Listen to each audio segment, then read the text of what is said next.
Settle yourself comfortably, dear traveler through time, and let your breathing slow to match the ancient rhythms of Pompeii. Feel the warmth of Mediterranean sun upon your face. Smell the wild rosemary that grows between the stones, and listen as the centuries unfold their secrets in the patient voice of memory. For in Pompeii, the past is never truly past, but lives on in the stones and streets, in the frescoed walls and silent gardens, waiting to share its wisdom with those who have the patience to listen. Long before the world knew the name Pompeii, long before emperors walked marble halls and gladiators fought in amphitheaters, there was simply a slope, a gentle rise of earth, kissed by Mediterranean breezes, where the soil ran rich and dark beneath the shadow of a sleeping giant. The mountain that would one day be called Vesuvius stood sentinel over a bay so blue it seemed borrowed from the very heavens, its waters lapping against shores that knew neither urgency nor fear. In those distant days, when the world was younger and time moved with the unhurried pace of seasons, this place existed in perfect harmony with the rhythms of earth and sky. The mountain breathed quietly, its ancient heart content in slumber, while around its base, life flourished with the patient persistence of growing things. Olive trees stretched their silver-green arms toward the sun, their roots drinking deeply from soil, made fertile by gifts the sleeping volcano had bestowed across countless centuries of peaceful rest. Here, where the land met the sea in a graceful curve of coastline, the story of Pompeii began not with grand proclamations or the clash of armies, but with the simple, eternal human desire to find a place of safety and abundance, to build homes where children could grow, where the harvest would be plentiful, where the gods smiled down with favor upon those who honored the ancient ways. The very air in this place seemed touched with magic, heavy with the scent of wild herbs and the salt kiss of ocean winds. In the early morning mist, when the world lay hushed between night and day, one could almost hear the whispers of those who would come to call this place home. The Oscans, the Samnites, the Greeks, and finally the Romans, each adding their voice to the eternal song of human settlement, each leaving their mark upon this blessed piece of earth. But tonight, as we embark upon this journey through time, we need not concern ourselves with the precise dates or the complex politics of ancient peoples. Instead, let us simply breathe in the atmosphere of this place, this Pompeii that existed for nearly 8 centuries as a living, breathing city where ordinary people lived extraordinary lives in the shadow of beauty and abundance. Let us allow ourselves to drift back through the centuries, carried on the gentle current of memory and imagination, to witness the slow, patient unfolding of one of history's most captivating stories. For this is a tale not of conquest and empire, though those elements surely play their part, but rather of continuity and change, of the eternal human desire to create meaning and beauty in the brief span of years allotted to each generation. It is a story that unfolds like the turning of seasons, each chapter building upon the last with the measured pace of natural growth, until at last we reach that moment of culmination when time itself seemed to pause, preserving forever a single day in the life of an ancient world. The mountain sleeps still in our imagination, its peak wreathed in clouds that catch the golden light of sunset. Below, in the fertile valley, the first stirrings of civilization begin their slow dance across the landscape of time. And we, privileged witnesses to this unfolding drama, need only close our eyes and let the story carry us where it will, secure in the knowledge that every ending is also a beginning. Every moment of loss, also a moment of preservation. Every silence, also a song waiting to be heard. Chapter 1. Ancient Origins, the first people of the blessed land. In the beginning, there was only the rhythm of seasons and the patient work of time upon stone and soil. The volcanic slopes that would one day cradle the city of Pompeii knew the footsteps of peoples whose names echo now only in the whisper of wind through ancient olive groves. The Oscans came first, drawn by the same promises that would call to countless generations after them. Rich earth that yielded abundantly to the plow. Springs of clear water bubbling up from deep places in the mountain, and harbors sheltered from the storms that could rage across the Mediterranean's broad expanse. These first inhabitants moved across the landscape with the careful knowledge of those who understand that survival depends upon reading the subtle signs written in cloud and wind, in the flight of birds and the blooming of wildflowers. They were farmers and herders, craftspeople and traders, building their simple settlements where the land offered its greatest gifts. Their pottery was unadorned but skillfully made, their tools fashioned with the practical wisdom passed down through generations of working with bronze and later iron. Their homes, modest structures that nevertheless spoke of communities where children were cherished and elders honored for their accumulated wisdom. The Oscans called this place by names that have been lost to time, but their meaning survives in the patient way they shaped the land to human need. They terraced the slopes for olive groves and vineyards, following the natural contours of the hill in a harmony that spoke of deep understanding between human intention and the earth's own preferences. Their settlements grew slowly, organically, like forests taking root, each generation adding to what came before without haste or grand design, but rather with the steady confidence of people who expected their children's children to walk these same paths under the same benevolent sky. In those early centuries, the mountain that brooded over their daily lives was not a source of fear but of reverence. The soil's exceptional fertility was understood as a gift from the gods who dwelt within the earth, and the Oscans built their shrines and offered their prayers with the gratitude of people who recognized divine favor when they encountered it. They could not have imagined the fire that slept beneath their feet, the vast chambers of molten rock that lay dreaming in the mountain's heart. To them, Vesuvius was simply the benevolent giant that sheltered their valley from the worst of winter storms and caught the clouds that brought the rains essential for their crops. The archaeological evidence of these earliest inhabitants speaks in the patient language of pottery shards and foundation stones, of bronze ornaments corroded green with age and grain storage pits that once held the harvest abundance of seasons, now separated from us by more than 2 millennia. But beneath the scholarly catalog of artifacts lies a more profound truth. These were people who lived with the deep contentment that comes from finding one's proper place in the world.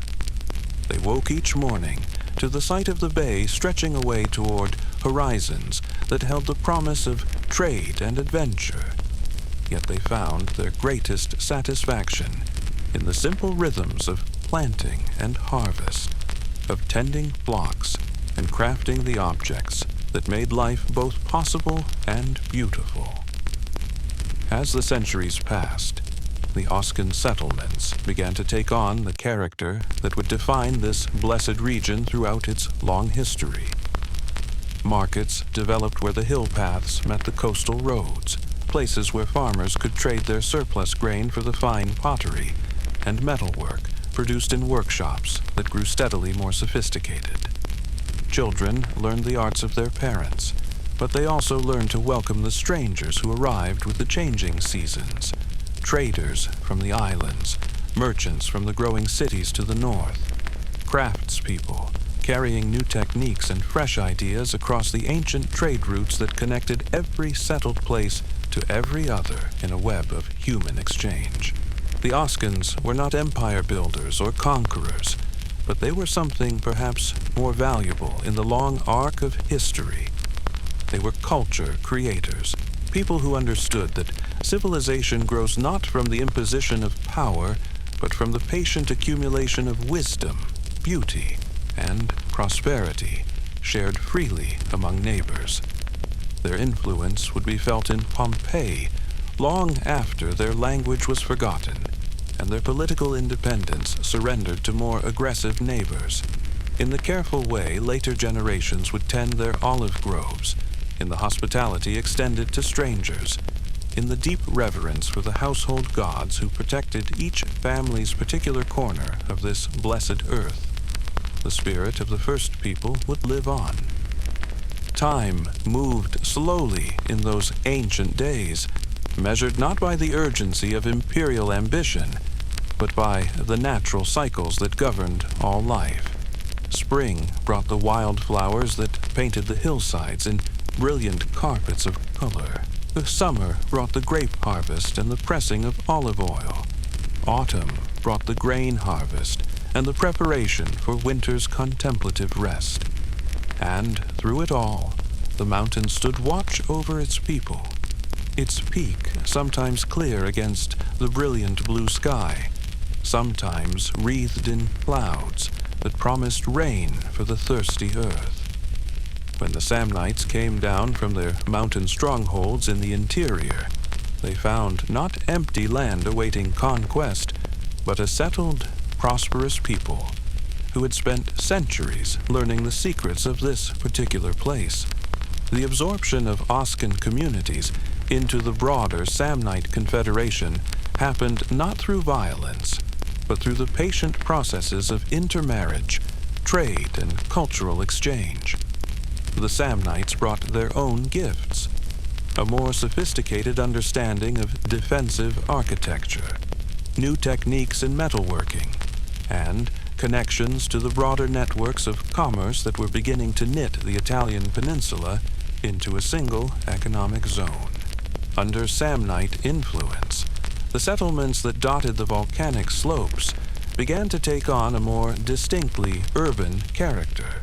Walls were built around the largest towns, not from immediate necessity, but from the prudent recognition that even in peaceful times, a community's prosperity might attract unwelcome attention from less fortunate neighbors. These walls were built to last, using the excellent volcanic stone that lay ready to hand in every quarry, fitted together with the careful precision that would characterize the region's architecture for centuries to come. The Samnite period saw the first emergence of what would eventually become the city of Pompeii, as a significant center of trade and governance. The settlement that had grown up around the natural harbor where the Sarno River met the sea began to attract merchants from across the Mediterranean world. Greek traders brought fine pottery and works of art that spoke of distant lands where different gods were worshipped and different languages spoken, yet where the fundamental human concerns remained remarkably constant: the desire for beauty, the need for security, the hope for prosperity that would allow one's children to live better lives than their parents had known. These Greek influences would prove particularly profound and lasting in Pompeii's development. The Samnites were mountain people at heart, strong in war and skilled in the practical arts, but they recognized the sophistication that the Greeks brought to questions of art and architecture, philosophy and religious practice. Rather than rejecting these foreign influences, they absorbed them into their own cultural traditions with the pragmatic wisdom of people who understood that good ideas should be welcomed regardless of their origin. The result was a unique cultural synthesis that would characterize Pompeii throughout its history. the practical Roman virtues of organization and administration combined with Greek aesthetic sensibilities and Oscan reverence for the local landscape and its particular gods, in the workshops where craftspeople created the objects of daily life, in the temples where the community gathered to honor the divine powers that governed their fate, in the homes where families raised their children and tended their private shrines. This blending of traditions created something entirely new, yet deeply rooted in the accumulated wisdom of centuries. As we imagine these early peoples going about their daily lives under the benevolent gaze of Vesuvius, it becomes clear that the story of Pompeii is not primarily a story of great events or famous individuals, though those certainly have their place in the larger narrative. Rather, it is a story of ordinary people creating extraordinary beauty through the simple expedient of caring deeply about the place they called home and the communities they built together. In their patient work across the generations, in their willingness to learn from strangers while remaining true to their own deepest values, in their creation of a society that valued both prosperity and beauty, both individual achievement and communal welfare, they laid the foundations for one of the ancient world's most remarkable cities. The mountain continued its long sleep, its volcanic soil continuing to nurture the vines and olive trees that would make the region famous throughout the Mediterranean world. The springs continued to flow. The harbors continued to welcome merchants from distant lands, and the people continued to build their lives with the quiet confidence of those who have found their proper place in the world. Change would come, as it always does, but it would come as growth rather than destruction, as evolution rather than revolution, as the natural unfolding of possibilities that had been present from the very beginning in this blessed corner of the earth. Chapter 2. The Roman Embrace, Transformation through Integration. The Romans came not as conquerors to devastate and remake, but as the inevitable tide of an expanding civilization that drew all roads toward itself, with the irresistible pull of organizational genius and practical prosperity. When Roman legions first marched along the coastal road that wound beneath Vesuvius's protective slope, the people of Pompeii looked up from their daily work to see not enemies approaching, but the representatives of a system that promised to amplify all they had already built while connecting their local abundance to the wider world that stretched from Britain's misty shores to the sun-baked deserts beyond Egypt. The transformation that followed was gradual, like the change of seasons, respecting what had grown naturally over the centuries, while introducing new possibilities that expanded, rather than replaced, the foundations of local life.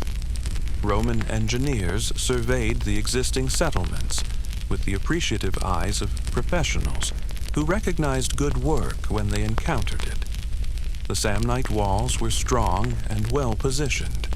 The harbors were naturally protected and excellently situated for trade. The agricultural terraces showed centuries of accumulated wisdom about working with the land's particular gifts rather than fighting against its natural inclinations. What the Romans brought was not replacement, but enhancement, the systematic approach to civic organization that would transform a collection of prosperous villages into a proper city, complete with all the amenities that made urban life not merely tolerable, but genuinely civilized.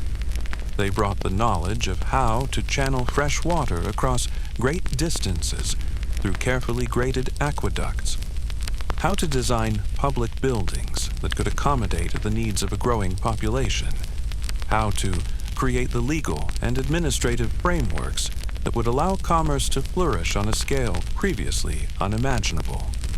The process of integration unfolded across several generations, each adding new layers to the existing foundation without disturbing the essential character that made this place distinctive. Roman veterans, rewarded for their service with grants of land in the fertile valley, established their farms alongside those of families who could trace their presence in the region back to the earliest Oscan settlements. These new colonists brought with them the Roman genius for practical organization, but they also brought the wisdom to learn from their neighbors about the specific requirements of working this particular soil under this particular sky. In the workshops where craftspeople pursued their trades, new techniques arrived with the steady flow of commerce that connected Pompeii to every corner of the expanding Roman world. Local potters learned to create vessels in the refined styles that were becoming standard throughout the empire, but they also maintained their own distinctive traditions, creating a synthesis that was recognizably Roman, yet uniquely local. The bronze workers, who had inherited their skills from generations of Samnite masters, found new markets for their products, as Roman roads made it profitable to trade across distances that had once been prohibitively expensive to traverse. The city's plan began to take the form that archaeological excavation would reveal 2 millennia later, with broad avenues running in the cardinal directions and narrower streets, creating a grid that imposed Roman order upon the organic growth of earlier centuries. Yet, this systematization was accomplished with remarkable sensitivity to the existing topography and the patterns of life that had already established themselves in the community. The forum was located where the natural meeting place had always been, at the intersection of the main inland route with the coastal road, expanded and formalized, but retaining its essential function as the heart of civic life. Public buildings rose that would have seemed magnificent to earlier generations, but which represented merely the standard amenities that any Roman city expected to provide for its citizens. The basilica, where legal matters were adjudicated and business deals concluded. The temples, where the gods of Rome were honored alongside the local deities who had always watched over this blessed valley. The baths, where citizens could enjoy the sophisticated pleasures of hot water and massage, conversation and relaxation that Romans considered essential to civilized life rather than mere luxury. Most transformative of all was the construction of the amphitheater, one of the earliest permanent structures of its kind in the Roman world, a massive oval of stone and concrete that could accommodate virtually the entire population of the city and the surrounding countryside for the spectacles that were becoming an integral part of Roman civic life. Here, gladiators would fight and die in carefully choreographed displays of martial skill and courage. Here, wild beasts from the far corners of the empire would be exhibited and hunted. Here, the community would gather to participate in the shared experiences that bound Roman citizens together regardless of their local origins or personal circumstances. The amphitheater represented more than mere entertainment. It was a symbol of Pompeii's full integration into the Roman world, a declaration that this city had achieved the population and prosperity that justified such monumental expenditure. But it was also a reflection of the practical Roman understanding that civic harmony depended upon providing outlets for the energy and passion that might otherwise express itself in less constructive ways. The games were spectacle, but they were also social policy, a means of creating shared experiences that transcended the divisions of class and origin that might otherwise fragment the community. As the first century before the Common Era drew toward its close, Pompeii had become a thoroughly Roman city, while retaining the distinctive character that centuries of local development had impressed upon its stones and streets. The Latin language was heard in the forum and the law courts, but the local dialects persisted in the markets and the homes where families maintained traditions that connected them to ancestors who had worked this same land when Rome was still a collection of villages struggling for survival in the marshes beside the Tiber. The prosperity that Roman organization and Roman markets made possible was evident in every quarter of the city. Private houses grew larger and more elaborate as successful merchants and landowners invested their profits in domestic comfort and beauty.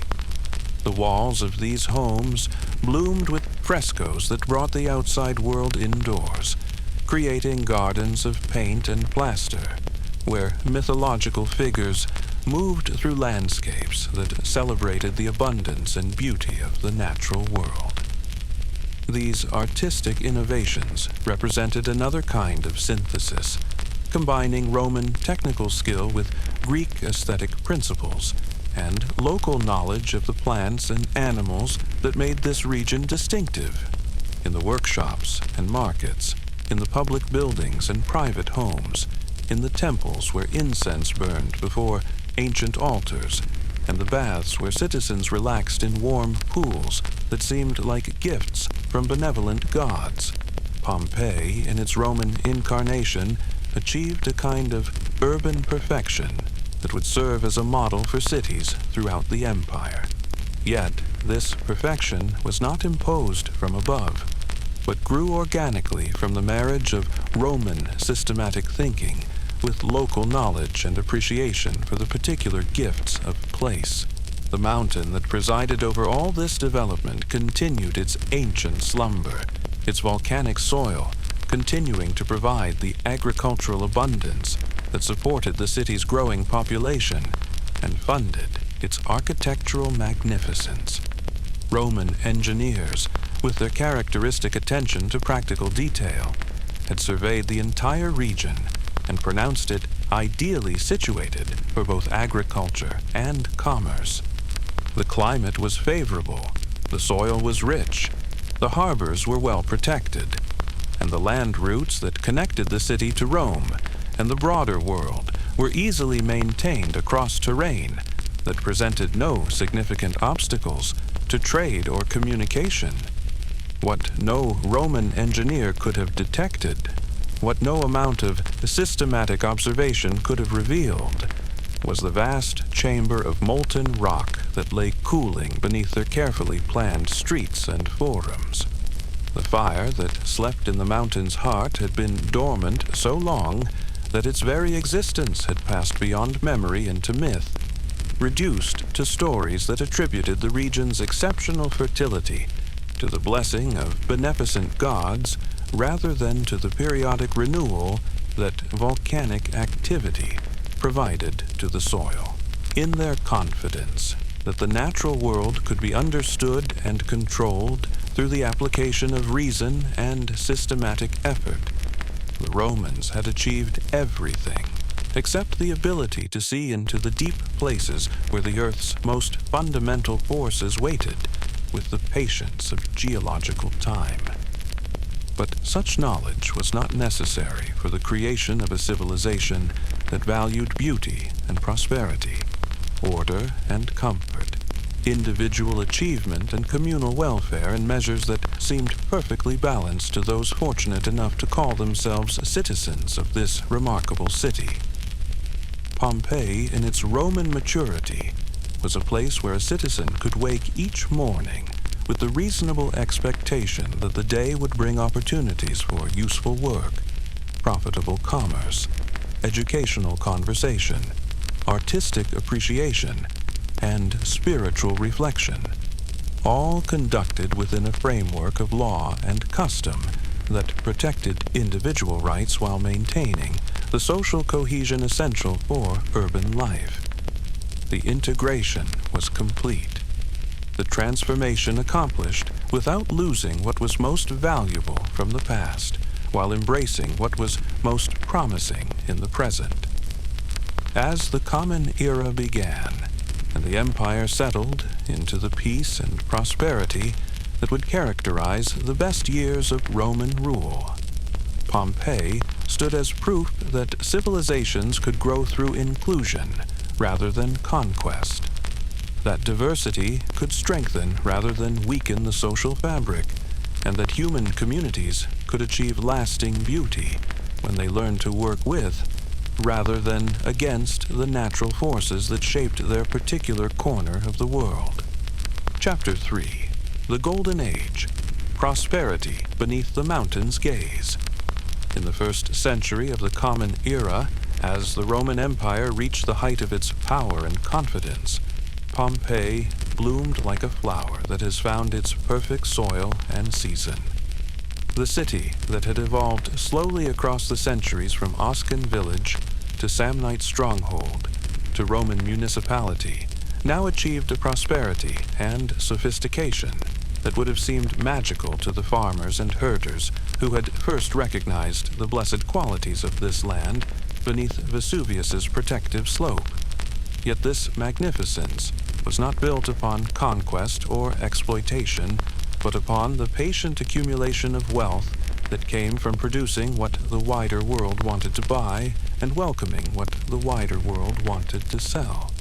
The secret of Pompeii's golden age lay not in any single innovation or advantage, but in the harmonious combination of natural gifts and human wisdom that had been developing across the generations. The volcanic soil continued to yield harvests that were the envy of farmers throughout the empire. Grain that grew tall and full, grapes that produced wine of exceptional quality, olives that yielded oil prized in markets from Rome to Alexandria. The harbors welcomed ships from every corner of the Mediterranean, while the Roman roads that radiated from the city's gates carried Pompeian products to consumers who associated the city's name with quality and abundance. But prosperity alone does not create a golden age. That requires the additional elements of peace, confidence, and the cultural sophistication that allows wealth to be transformed into beauty. Pompeii, in the first century, possessed all these qualities in generous measure. The Pax Romana had eliminated the threat of war that had shadowed earlier generations, allowing citizens to invest their energy and resources in creation rather than protection. The Roman legal system provided a framework for commerce that was both predictable and fair, encouraging the long-term thinking that produces genuine economic development rather than mere exploitation of immediate opportunities. Most importantly, the city had developed the cultural confidence that comes from knowing one's place in the larger world while remaining secure in one's local identity. Pompeian merchants could deal as equals with their counterparts in Rome or Athens. Pompeian artists could work in styles that would be recognized and appreciated throughout the empire. Pompeian citizens could participate in the broader intellectual and spiritual life of the Roman world while maintaining their own distinctive traditions and preferences. This confidence expressed itself most visibly in the extraordinary building campaign that transformed the city's appearance during the early decades of the first century. Private houses grew larger and more elaborate as successful families competed to demonstrate their prosperity and taste through domestic architecture that pushed the boundaries of what had previously been considered possible in residential construction. The homes of the wealthy became small palaces, complete with private baths, formal gardens, libraries, and reception halls that could accommodate the social and business entertaining that was an essential component of upper-class Roman life. These houses were not merely functional structures, but works of art in their own right, designed to provide both practical comfort and aesthetic pleasure for their inhabitants. The walls bloomed with frescoes that transported viewers to mythological landscapes, where gods and heroes moved through scenes of eternal beauty and drama. Gardens were designed as outdoor rooms where carefully chosen plants created living sculptures that changed with the seasons while maintaining their essential harmony of form and color. Even the most utilitarian spaces, kitchens, storage rooms, servants' quarters, were planned and decorated with an attention to detail that spoke of a society that valued beauty as an essential component of the good life, rather than a mere luxury for special occasions. Public architecture during this period achieved a grandeur that reflected the city's prosperity and civic pride. The Forum was expanded and embellished with colonnades and statuary that created a space worthy of a city that now counted its population in the tens of thousands and its annual trade volume in figures that would have been unimaginable to earlier generations. The temples dedicated to the gods of Rome rose beside those honoring the local deities who had always watched over this blessed place, creating a religious landscape that was both universal and particular, both cosmic in its scope and intimate in its local connections. The baths, those most Roman of institutions, were expanded and refined until they represented a level of luxury and sophisticated engineering that made them worthy destinations in their own right, rather than mere functional amenities. Citizens could spend entire afternoons in these monuments to the civilized life, moving from hot pools to cold pools to steam rooms designed to promote health and relaxation, while providing opportunities for the social interaction that was an essential component of urban life. Here, business deals were discussed and concluded. Political alliances were forged and maintained. Friendships were cultivated across the boundaries of class and origin that might otherwise have divided the community. The amphitheater, already impressive when first constructed, was expanded and improved until it could accommodate spectacles that drew visitors from throughout the region. The games presented here were no longer merely local entertainments, but events that attracted the attention of the broader Roman world, featuring gladiators whose names were known throughout the empire, and exotic animals whose presence spoke of Pompeii's connections to the farthest reaches of Roman commerce and administration. Yet perhaps the most remarkable achievement of Pompeii's golden age was not any single monument or building, but the creation of an urban environment that successfully balanced the competing demands of commerce and contemplation, public grandeur and private comfort, traditional values and innovative possibilities. The city's streets were broad enough to accommodate the flow of traffic that prosperity generated, while narrow enough to provide shade during the heat of summer afternoons. Public spaces were large enough for the community to gather as a whole, while intimate enough to encourage the personal interactions that made urban life personally satisfying rather than merely functionally efficient. The planning and execution of this urban perfection required not only wealth and technical skill, but the kind of long-term thinking that was possible only in a society that expected stability and continuity. Citizens could invest in projects that would reach their full fruition only in future decades, because they had confidence that the future would be an extension and improvement of the present, rather than a chaotic break with everything they had built. This confidence was justified by experience. For several generations, each year had brought new prosperity, new opportunities, new reasons for optimism about what human cooperation and intelligence could achieve when given favorable circumstances and sufficient time.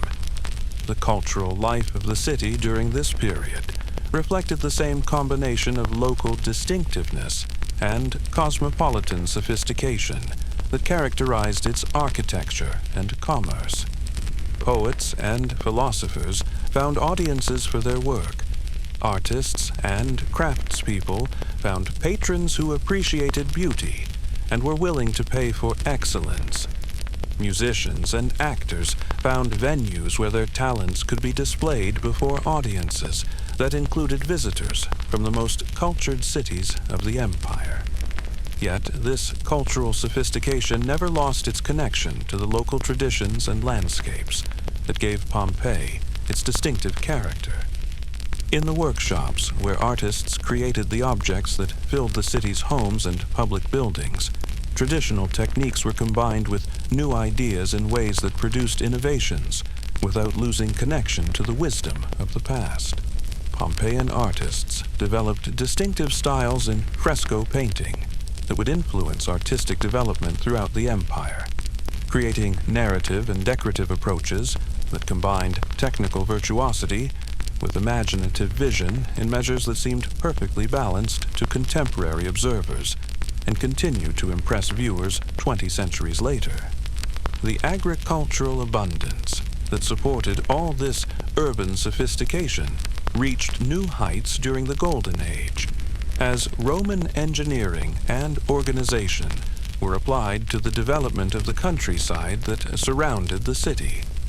Aqueducts brought fresh water to areas that had previously been dependent upon seasonal rainfall, allowing the expansion of cultivation into previously marginal lands. New crops were introduced from other parts of the empire, diversifying the agricultural base and providing additional sources of income for farmers who were already prospering from traditional productions. The wine produced on the slopes of Vesuvius during this period achieved a reputation that extended throughout the Mediterranean world, praised by connoisseurs who compared it favorably to the finest vintages produced in regions with much longer winemaking traditions. The olive oil pressed in Pompeian mills was sought after by consumers who associated the city's name with quality and purity, while the grain grown in the fertile valley fed not only the local population, but provided substantial surpluses for export to markets where Pompeian products commanded premium prices. This agricultural prosperity was not achieved through the exploitation of slave labor, as was unfortunately common in other parts of the empire, but through the development of a farming system that combined intensive cultivation with fair treatment of the workers who made abundance possible. Small farmers prospered alongside large landowners. Free laborers worked beside slaves who could reasonably expect to earn their freedom through faithful service. And innovation was encouraged through a system of incentives that rewarded those who found new ways to increase productivity while maintaining the quality standards that protected the region's reputation in distant markets. The mountain that presided over all this prosperity continued its ancient slumber, its presence so benevolent and reliable that citizens came to regard it not as a force of nature, but as a permanent feature of their landscape, no more likely to change than the course of the sun or the rhythm of the seasons. Artists included it in their frescoes as a symbol of stability and abundance. Poets celebrated it in verses that praised the gods for providing such a beautiful and fertile homeland. Farmers planted their olive groves and vineyards with the confidence that Vesuvius would continue to shelter their crops from harsh winds while enriching their soil with the mysterious minerals that made the earth so responsive to cultivation.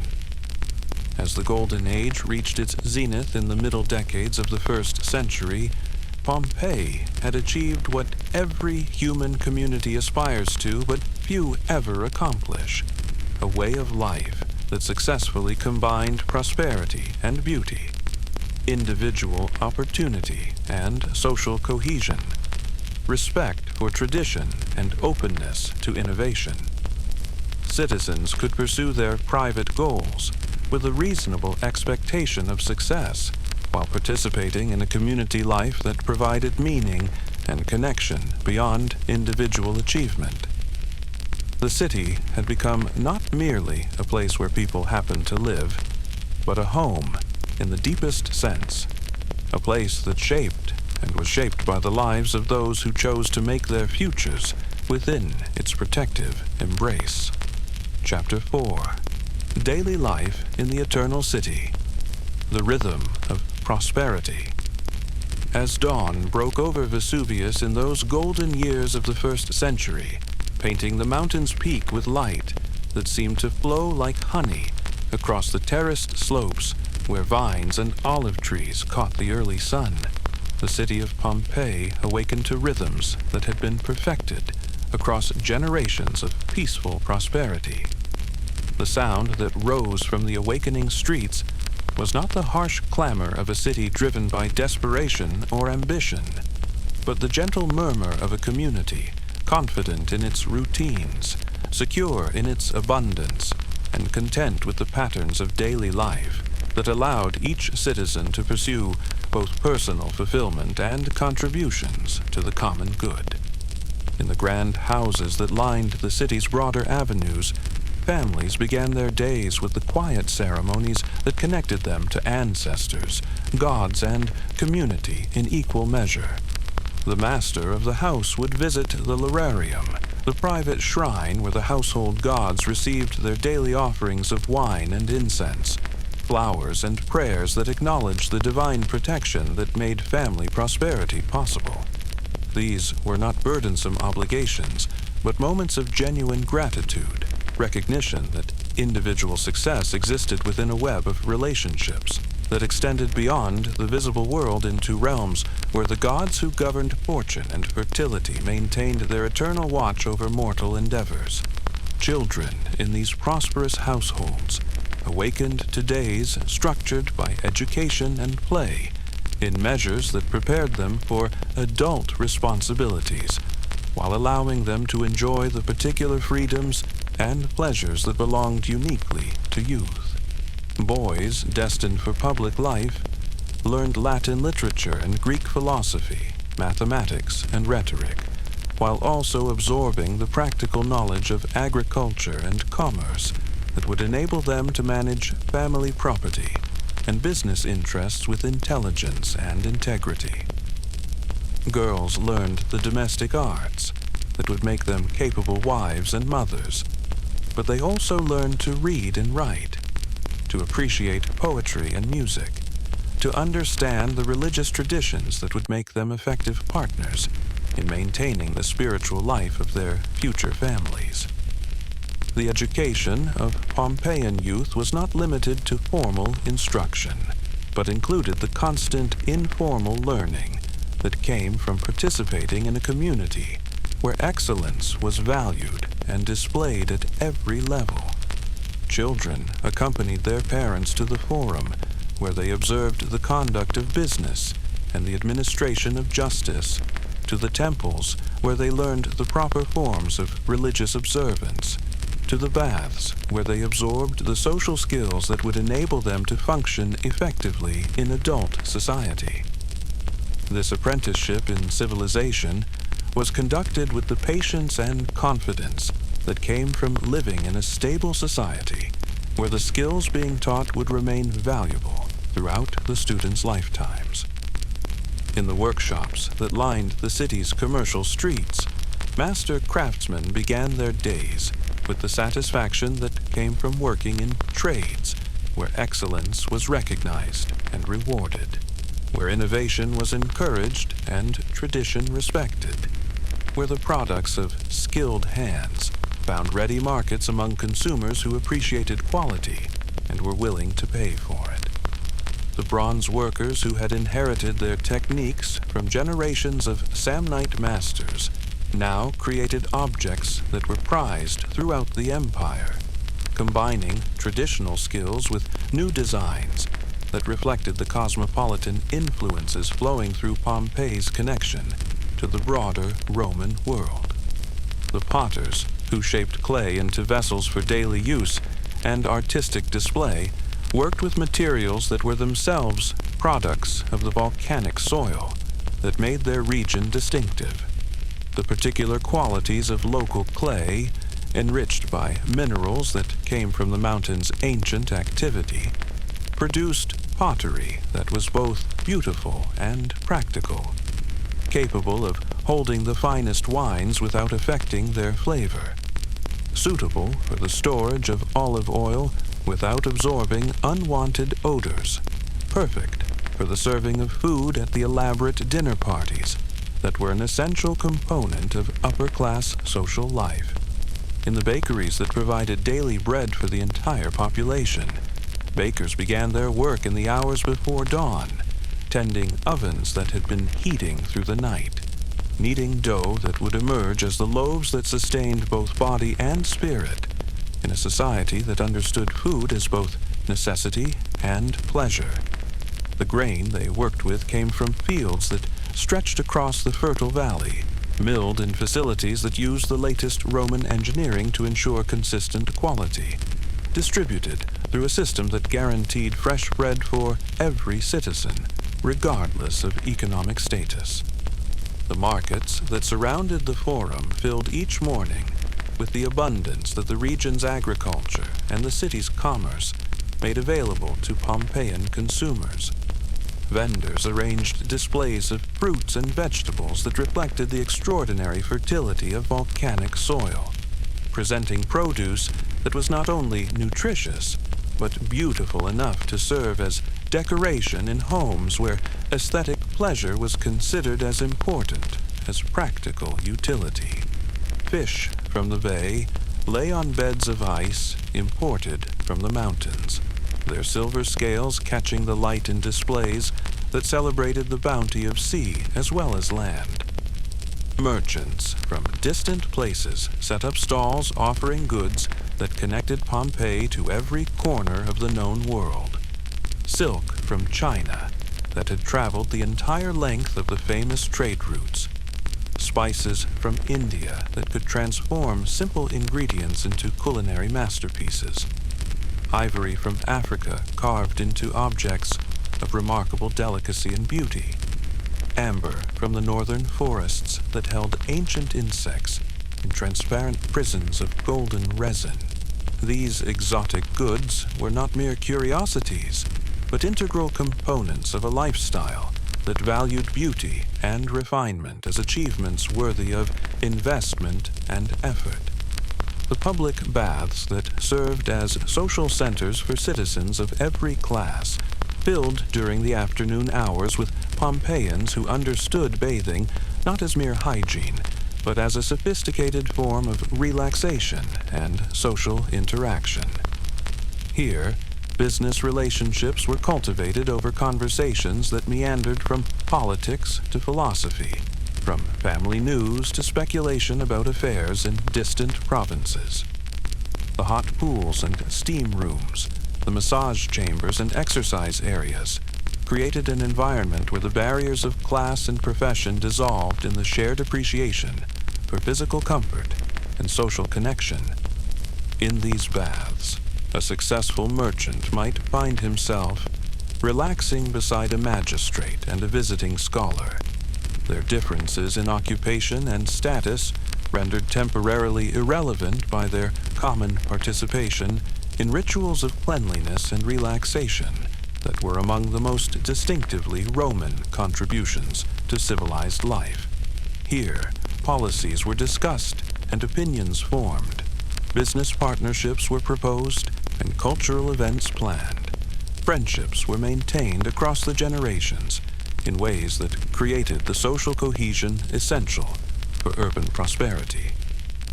The evening hours brought different pleasures as families gathered for meals that were simultaneously nutritional necessities and artistic performances. In the dining rooms of prosperous houses, couches were arranged around tables that displayed not merely food, but carefully composed presentations that pleased the eye as much as the palate. Conversations flowed across topics that ranged from family concerns to imperial politics, from local business matters to philosophical questions that had occupied human thought since the earliest civilizations. These dinner parties were governed by elaborate protocols that served social functions far beyond mere politeness. The order in which guests were seated reflected and reinforced social hierarchies while providing opportunities for individuals to demonstrate their knowledge of proper behavior and cultural refinement. The foods served and the wines poured made statements about family prosperity and taste, while creating opportunities for hosts to honor their guests and express their appreciation for friendship and business relationships.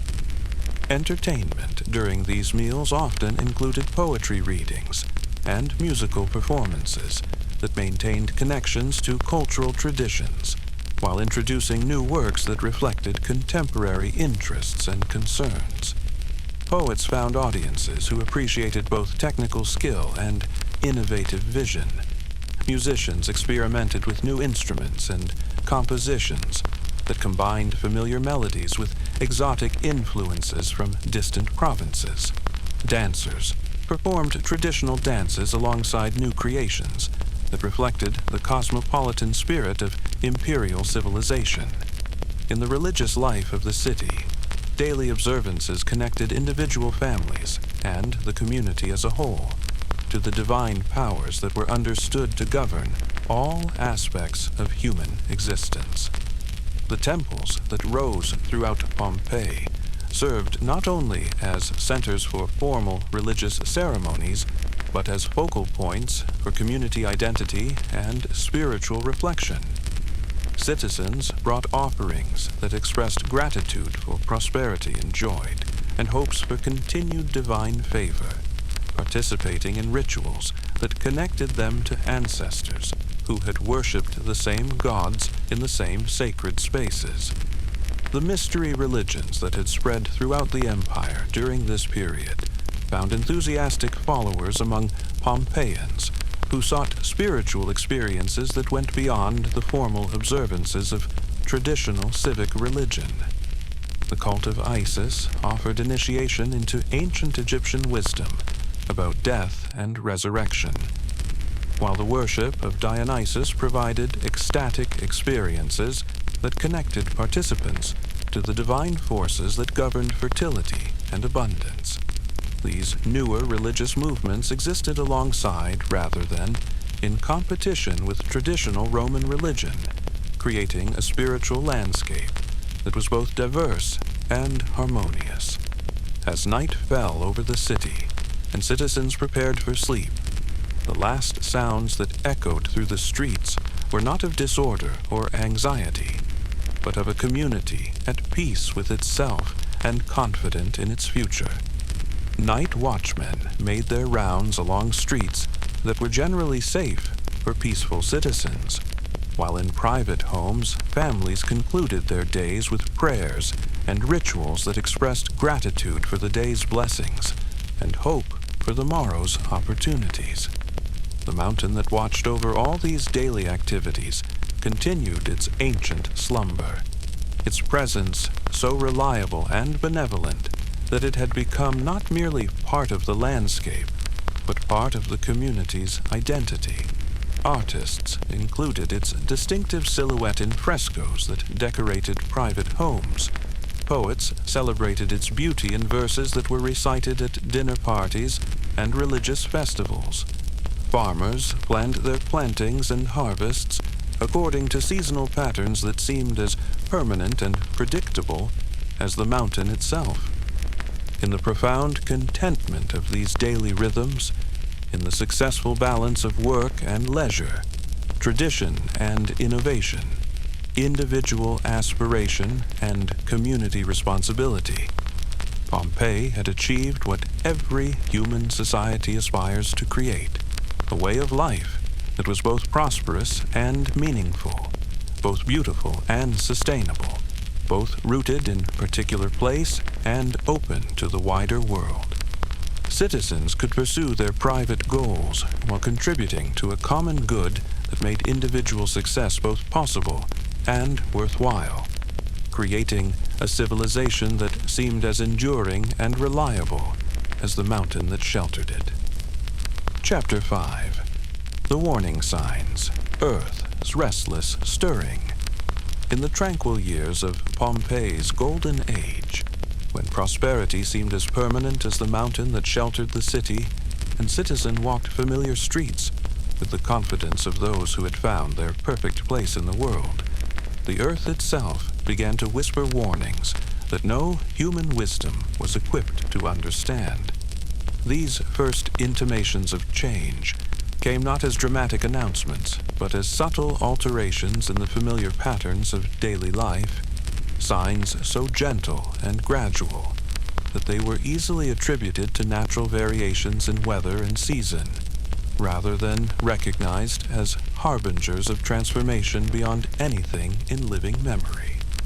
The springs that had provided fresh water for the city since the earliest Oscan settlements began to flow with slightly different temperatures, changes so modest that they were noticed only by those whose work brought them into daily contact with the ancient sources that bubbled up from deep places in the volcanic earth. Bath attendants mentioned in passing that the hot springs seemed warmer than usual, while gardeners observed that certain pools that had always run cool now carried a mineral taste that hadn't been present in previous seasons. These variations were curious rather than alarming, topics for casual conversation rather than serious concern. In the countryside that surrounded the city, farmers whose families had worked the same fields for generations began to notice subtle changes in the behavior of animals that had always been reliable indicators of weather and seasonal variation. Livestock grew restless during periods when the skies remained clear and the air held no hint of approaching storms. Dogs barked at shadows that seemed to hold no threat, while cats moved with the nervous energy that usually preceded earthquakes, too small for human senses to detect. Birds altered their migration patterns in ways that suggested they were responding to signals that remained invisible to human observation. These animal behaviors were puzzling rather than frightening to people who lived in close daily contact with the natural world and understood that creatures often possessed sensitivities that humans lacked. Farmers adjusted their practices to accommodate the strange restlessness of their livestock. Shepherds modified their routines to calm flocks that seemed inexplicably nervous, but no one connected these scattered observations into a pattern that might suggest systematic change in the fundamental forces that shaped their environment. The minor earthquakes that had always been part of life in this seismically active region began to occur with slightly greater frequency. Small tremors that rattled pottery and caused wall hangings to sway but produced no damage, significant enough to disrupt the daily routines of urban life. Citizens who had lived through dozens of such minor shocks over the years attributed the increase to natural variation in geological activity, while newcomers to the city learned from their neighbors that such events were normal features of life beneath Vesuvius, no more worthy of serious concern than the occasional storms that blew in from the sea. Roman engineers, trained to think systematically about natural phenomena and their implications for urban planning, noted the increased seismic activity in their reports, but found no cause for alarm in tremors that remained well within the range of normal variation for the region. The city's buildings had been constructed to withstand moderate earthquakes, and the slight increase in frequency was not accompanied by any significant increase in magnitude. Their professional assessment was that Pompeii's geological situation remained stable and suitable for continued urban development.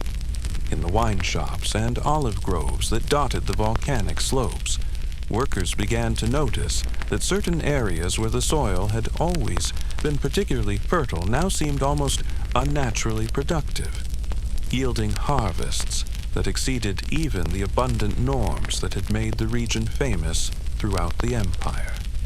Vines produced grapes of exceptional size and sweetness. Olive trees bore fruit in quantities that strained the capacity of traditional pressing facilities. Grain grew with a vigor that required modified harvesting techniques to accommodate the unexpected abundance. This extraordinary fertility was celebrated rather than questioned by farmers who understood it as evidence of divine favor upon their labors. The mountain had always been generous to those who worked its slopes with proper respect and skill. If the gods were now providing even greater abundance, this was surely cause for gratitude rather than concern.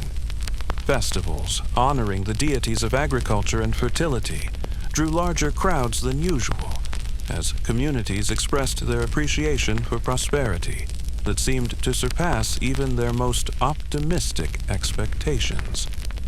Yet, beneath this surface celebration, some of the older farmers, those whose memories reached back to childhood stories told by grandparents who had worked these same fields in earlier generations, began to recall fragmentary tales of times when the earth itself had behaved strangely before periods of significant change.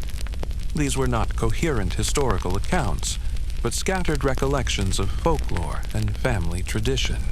Stories that spoke of unusual fertility preceding unusual events, of animal behavior that had seemed merely curious until later events revealed its prophetic significance. These elderly voices of memory found few listeners among younger generations who had known nothing but prosperity and stability, who had grown up assuming that the current patterns of life represented permanent achievements rather than temporary arrangements subject to forces beyond human control. The scientific materialism that characterized educated Roman thought dismissed folk traditions as superstition, while the practical focus of commercial life left little time for speculation about possibilities that had no immediate relevance to daily concerns. In the temples where Pompeians gathered to honor the gods who governed their fate, priests who maintained the ancient traditions of divination began to observe unusual patterns in the natural phenomena they used to interpret divine will. Birds flew in formations that deviated from established seasonal patterns, while the livers of sacrificial animals displayed characteristics that didn't match the interpretive frameworks passed down through generations of religious practice. These anomalies were noted in sacred records, but generated no consensus about their significance among religious authorities who had different approaches to understanding divine communication. The cult of Isis, with its emphasis on wisdom traditions that originated in Egypt's ancient observations of natural cycles, attracted an increasing number of followers who were drawn to religious practices that promised insight into hidden connections between earthly events and cosmic forces. Initiates into the mystery religion reported dreams and visions that seemed to suggest approaching transformation, though the symbolic language in which such revelations were expressed made precise interpretation difficult even for those trained in the traditional methods of spiritual discernment. As the decade progressed, these scattered signs began to accumulate into a pattern that was visible to those with eyes to see, though still easily dismissed by those whose daily concerns left little time for speculation about possibilities that lay outside the normal range of human experience. The increased seismic activity, the animal restlessness, the unusual fertility, the anomalous religious omens, each individual sign remained within the bounds of natural variation. But their simultaneous occurrence suggested the possibility that the stable foundation upon which Pompeian civilization rested might be less permanent than generally assumed. Roman scientists and engineers, trained to think systematically about natural phenomena, began to develop theoretical frameworks that could account for the observed changes, without requiring any fundamental revision of their understanding of geological processes. Increased seismic activity could be explained by normal variations in the forces that shaped the Earth's crust. Unusual fertility could be attributed to favorable combinations of weather and soil conditions. Animal behavior could be influenced by subtle environmental factors that remained undetected by human senses. These rational explanations were satisfying to educated minds that preferred systematic understanding to superstitious speculation, and they provided no reason to alter the fundamental assumptions that guided urban planning and economic development. The city continued to grow and prosper. New construction projects were initiated with confidence in their long-term value. Agricultural development proceeded according to established patterns that assumed the continuation of favorable conditions that had prevailed for generations. Yet, in the deeper places where the Earth's most fundamental forces maintained their ancient rhythms, changes were occurring that no amount of systematic observation could detect, and no theoretical framework could encompass. The vast chamber of molten rock that had slept beneath Vesuvius for more than 15 centuries was beginning to stir with the patient awakening of geological forces that operated according to timescales that dwarfed human history. Pressure was building in spaces that had remained stable throughout the entire development of human civilization in the region, while temperatures were rising in formations that had provided the foundation for every generation that had ever called this place home. The mountain that had sheltered and nurtured human communities since the earliest Oscan settlements continued to appear stable and benevolent to surface observation, its peak unchanged in outline, its slopes as fertile and beautiful as ever. No visible signs suggested that profound changes were occurring in the deep structures that had remained constant throughout recorded history. No surface phenomena indicated that the geological stability that had made urban civilization possible was approaching its limits. In their daily routines that continued unchanged despite the subtle accumulation of warning signs, Pompeians maintained the confidence that came from living in a place where human intelligence and natural abundance had achieved perfect harmony.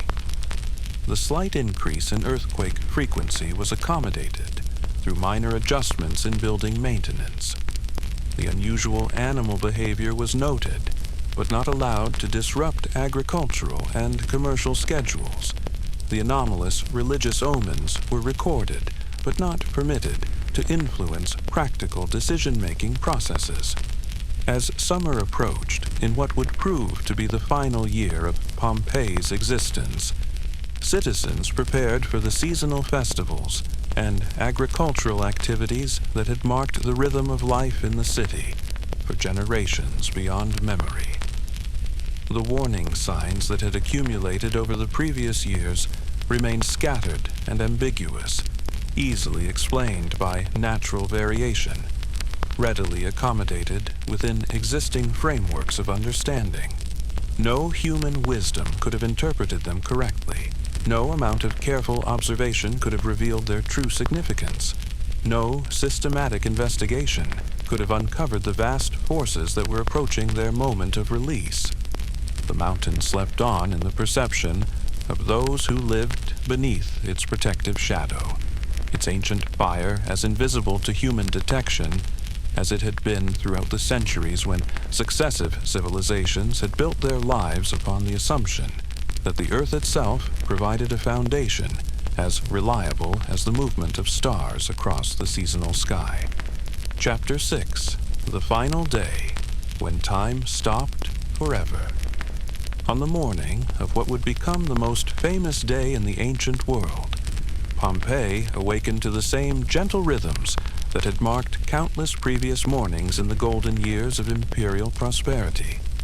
The sun rose over Vesuvius with the familiar warmth that had blessed this favored region for generations beyond memory, its light touching the terracotta roofs and marble columns, the garden walls and fountain pools, with the tender affection of illumination that had witnessed the slow accumulation of human achievement across centuries of peaceful development.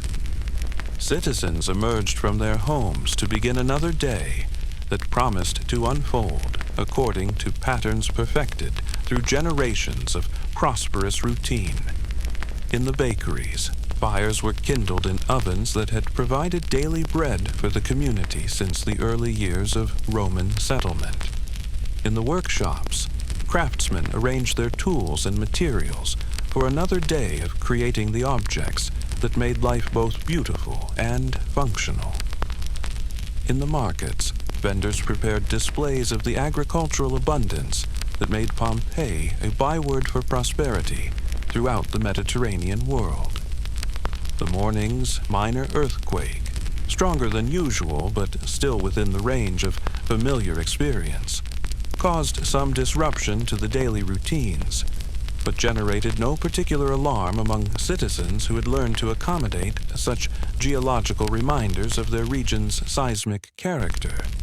Pottery fell from shelves and wall paintings developed new cracks, but these were inconveniences rather than disasters, problems to be addressed through the same practical competence that had always enabled Pompeians to adapt to the minor challenges that nature occasionally presented.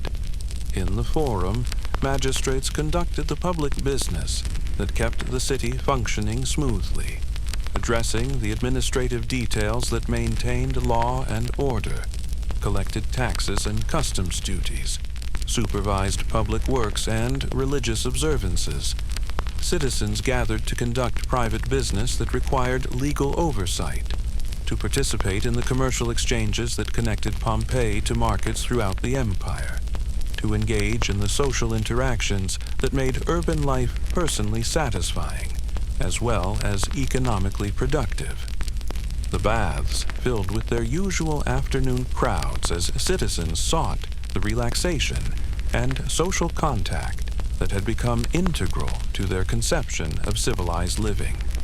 Steam rose from hot pools fed by springs, whose temperatures had seemed unusually warm in recent weeks, but the changes were attributed to seasonal variation rather than to any fundamental alteration in the geological systems that had remained stable throughout human memory.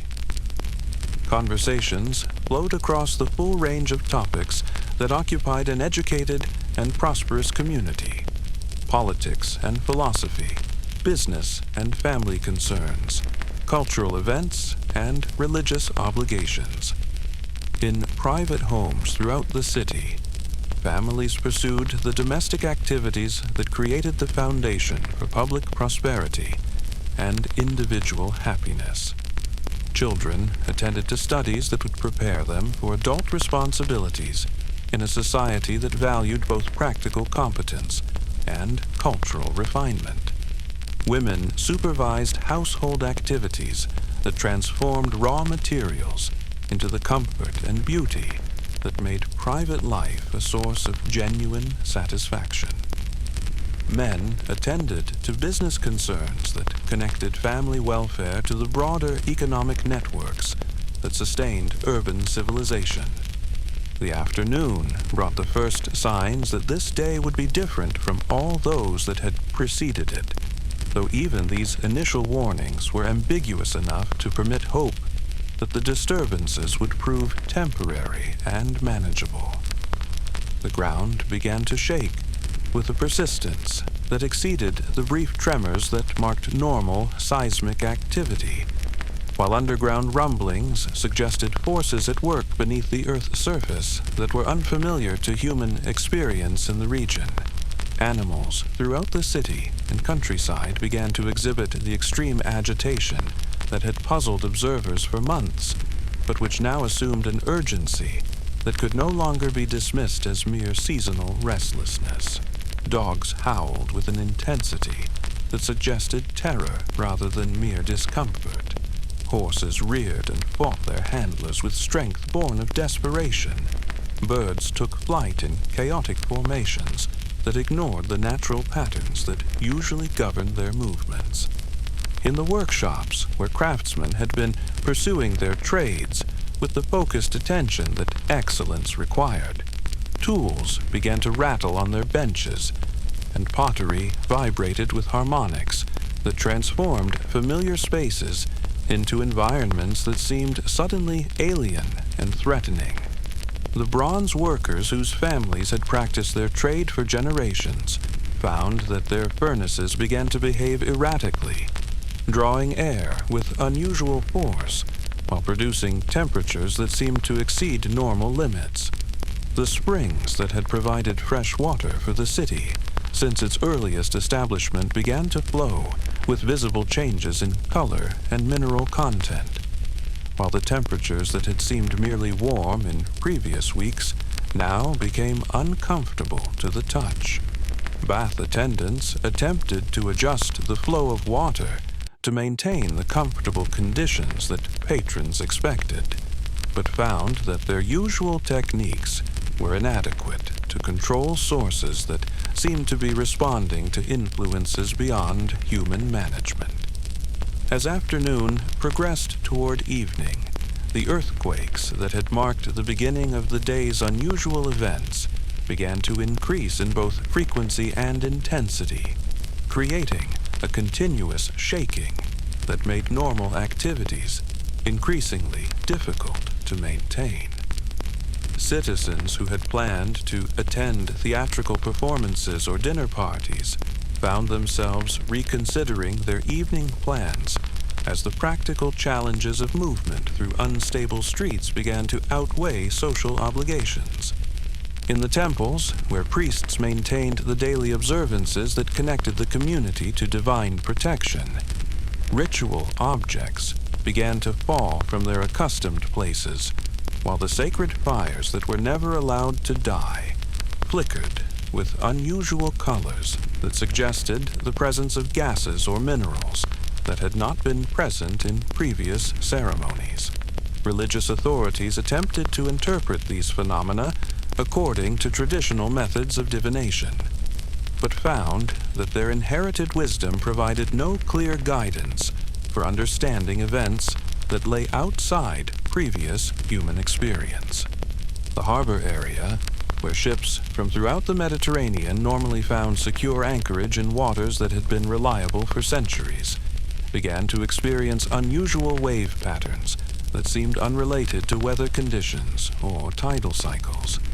Sailors, whose knowledge of local conditions had been passed down through generations of maritime experience, found that their familiar landmarks were behaving in ways that challenged their understanding of natural forces that they had always considered predictable and manageable. As the sun began its descent toward the western horizon, painting Vesuvius with the golden light that had marked countless peaceful evenings in the Blessed Valley, the mountain itself began to exhibit signs of the awakening that would transform not only Pompeii, but the entire region into a landscape that no previous generation could have imagined.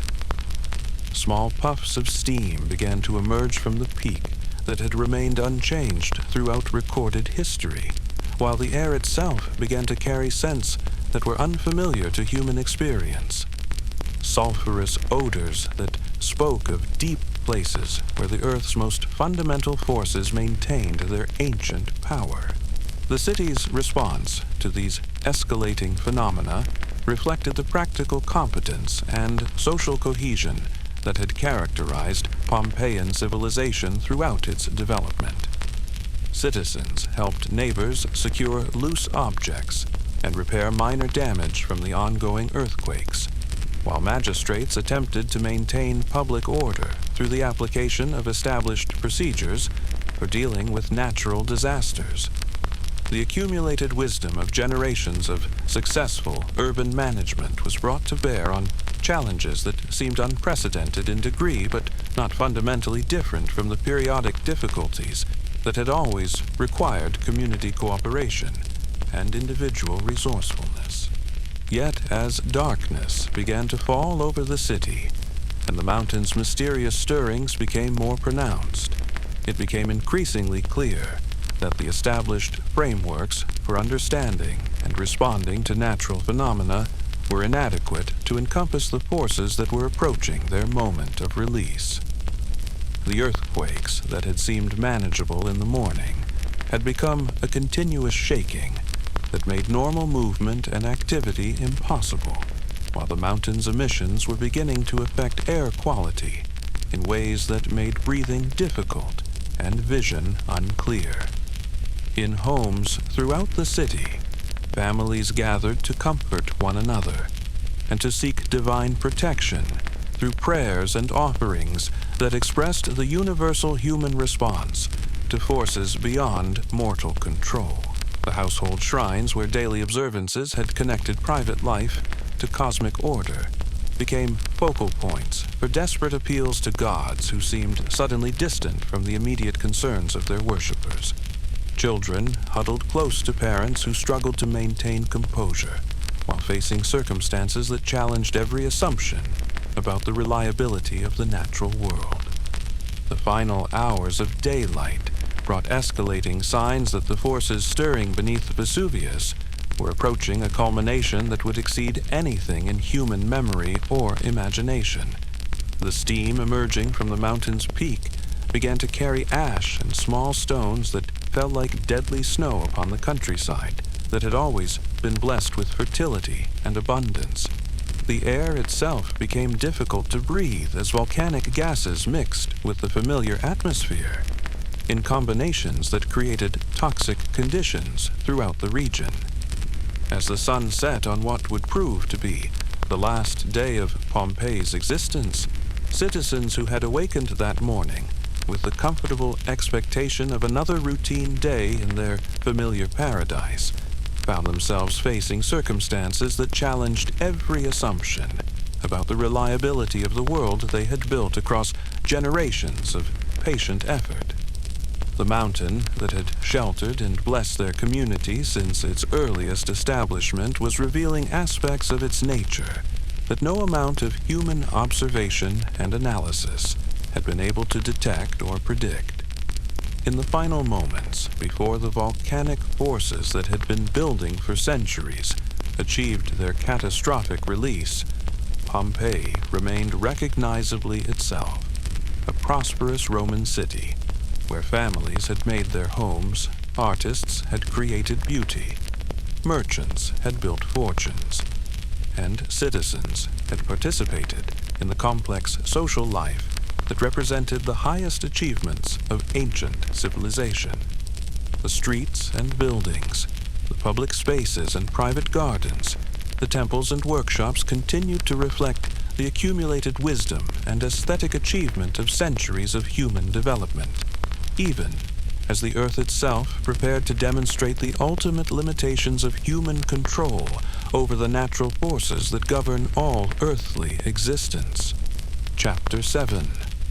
The Eruption, when Vesuvius awakened.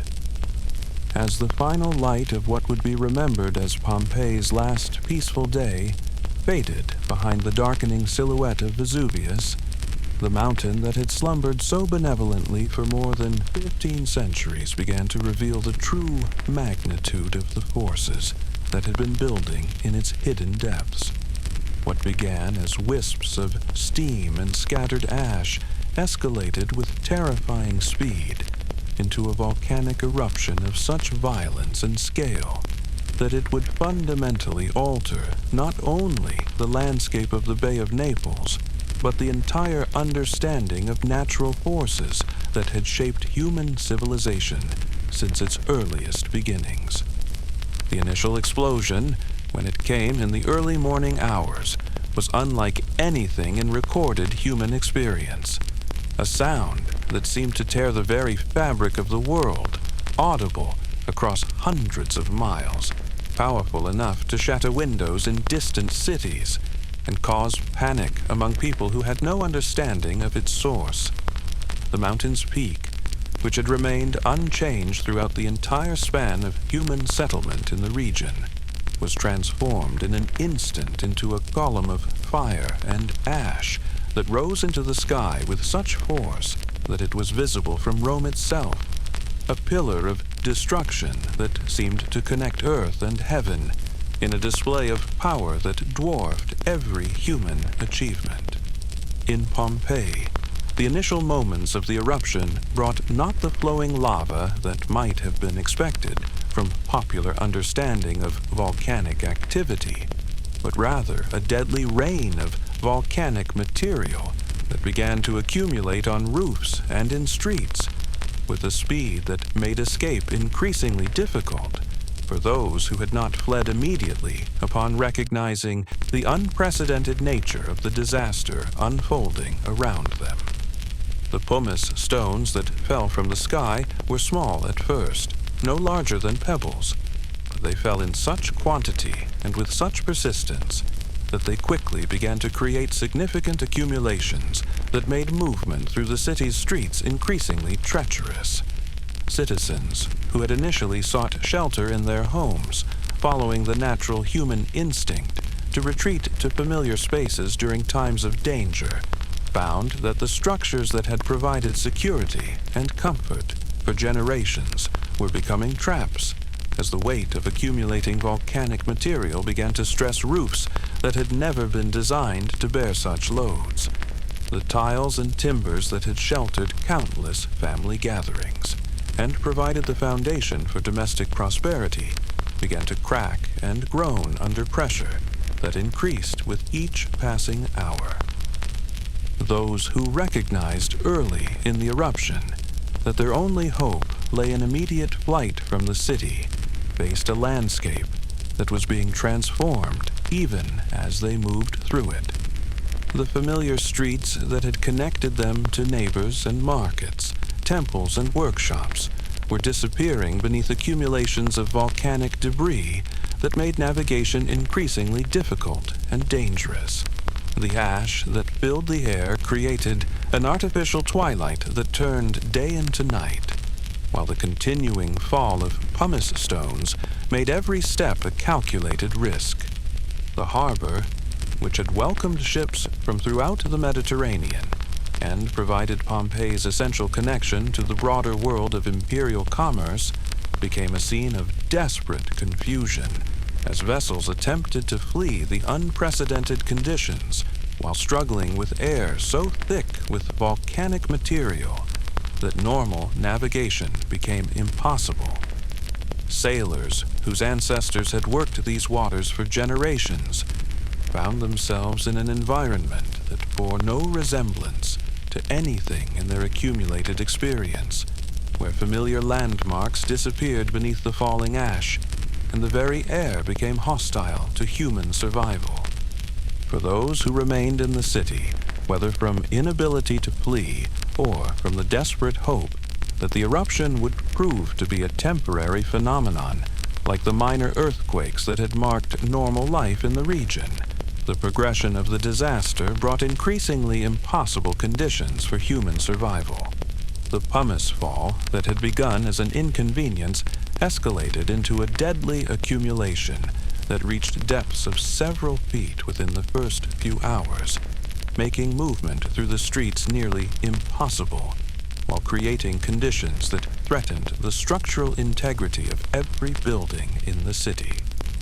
The air itself became toxic as volcanic gases mixed with the familiar atmosphere in concentrations that made breathing increasingly difficult and eventually impossible for those who could not escape to areas beyond the reach of the mountain's deadly exhalations. The sulfur compounds and other chemicals released by the eruption created atmospheric conditions that were hostile to all forms of life, while the continuing fall of ash and pumice made visibility so poor that even those who knew the city's streets intimately found themselves lost in a landscape that was being fundamentally altered with each passing moment. In the final hours before the most devastating phase of the eruption, Pompeii was transformed from a thriving city into a hellscape where the normal conditions of human existence had been replaced by circumstances that challenged the very possibility of survival. Streets that had echoed with the sounds of commerce and conversation were buried beneath accumulations of volcanic material, while homes that had sheltered families for generations became tombs for those who had been unable or unwilling to abandon everything they had built across lifetimes of patient effort. The decisive moment came when the enormous column of volcanic material that had been rising from Vesuvius's peak reached a height where it could no longer sustain itself against the force of gravity, collapsing back toward Earth in pyroclastic flows that moved across the landscape with speeds that made escape impossible for anyone who had not already fled far beyond the reach of the mountain's influence. These flows of superheated gases, ash, and rock fragments moved with the speed of hurricane winds while carrying temperatures that were fatal to any form of life they encountered. When the first pyroclastic flow reached Pompeii, it brought instant death to every living thing that remained in the city, while simultaneously creating the conditions that would preserve the final moments of Pompeian life in a detail that would astonish archaeologists 20 centuries later. The superheated gases killed through thermal shock before victims could even register the approach of death, while the ash and pumice that followed created a burial environment that excluded oxygen and moisture, preserving organic materials in ways that normal burial could never accomplish. The city that had awakened on that final morning as a thriving center of Roman civilization was transformed within a matter of hours into a perfectly preserved monument to the vulnerability of human achievement in the face of natural forces that operate according to time scales and power levels that dwarf every aspect of mortal existence. The streets where children had played and merchants had conducted business became galleries where the forms of the dead would wait in silent testimony to the last moments of a world that had believed itself permanently established. In homes throughout the city, families who had gathered to face the unprecedented crisis together were preserved in their final arrangements, parents shielding children with their own bodies, servants remaining faithful to their duties even as death approached, elderly citizens maintaining their dignity even in circumstances that challenged every assumption about the orderly progression of life toward natural death. These silent witnesses to the human capacity for love and courage in the face of ultimate disaster would eventually become one of archaeology's most poignant revelations about the universal constants of human nature. The workshops where craftsmen had pursued their trades with the focused attention that excellence required became time capsules where tools and materials were preserved exactly as they had been arranged for work that would never be completed. The bronze workers whose families had practiced their trade for generations were found at their benches, the potters at their wheels, the bakers at their ovens, all preserved in the attitudes of people who had continued their normal activities until the very moment when normal activity became impossible. Public spaces that had served as centers for community life and civic administration became theaters where the final acts of Roman urban civilization were performed before an audience of volcanic forces that recognized no distinction between high and low, rich and poor, citizen and slave. In the forum where magistrates had administered justice and merchants had conducted commerce, in the baths where citizens had pursued the sophisticated pleasures of imperial civilization, in the temples where priests had maintained the connection between human community and divine order. The eruption created a democracy of death that reduced all human distinction to the common experience of mortality. The amphitheater where gladiators had fought and crowds had cheered became a monument to the futility of human attempts to create entertainment from controlled violence when faced with the genuine power of uncontrolled natural forces. The theatrical performances and athletic competitions that had provided pleasant diversion from the ordinary concerns of daily life were revealed as pale shadows of the ultimate drama that was being enacted by the mountain itself, a performance that required no human participation and recognized no human audience. As the pyroclastic flows completed their deadly work, and the final accumulations of ash and pumice settled over the buried city, Vesuvius gradually returned to the peaceful appearance that had characterized it throughout the centuries of human settlement in its shadow. The mountain that had nurtured and destroyed with equal indifference resumed its ancient slumber, leaving behind a landscape so fundamentally altered that future generations would have difficulty imagining the prosperous communities that had flourished in the now sterile plain beneath the volcano's cone. The Bay of Naples, which had reflected the light of countless sunsets and provided the stage for maritime commerce that connected Pompeii to markets throughout the known world, was transformed into a body of water that bordered not living cities, but buried ruins, its shores marked not by busy harbors, but by accumulations of volcanic material that would require generations to weather into soil capable of supporting new growth. The familiar landmarks that had guided sailors for centuries had disappeared beneath deposits that created an entirely new geography, one that bore no resemblance to the maps that had served travelers throughout the imperial period.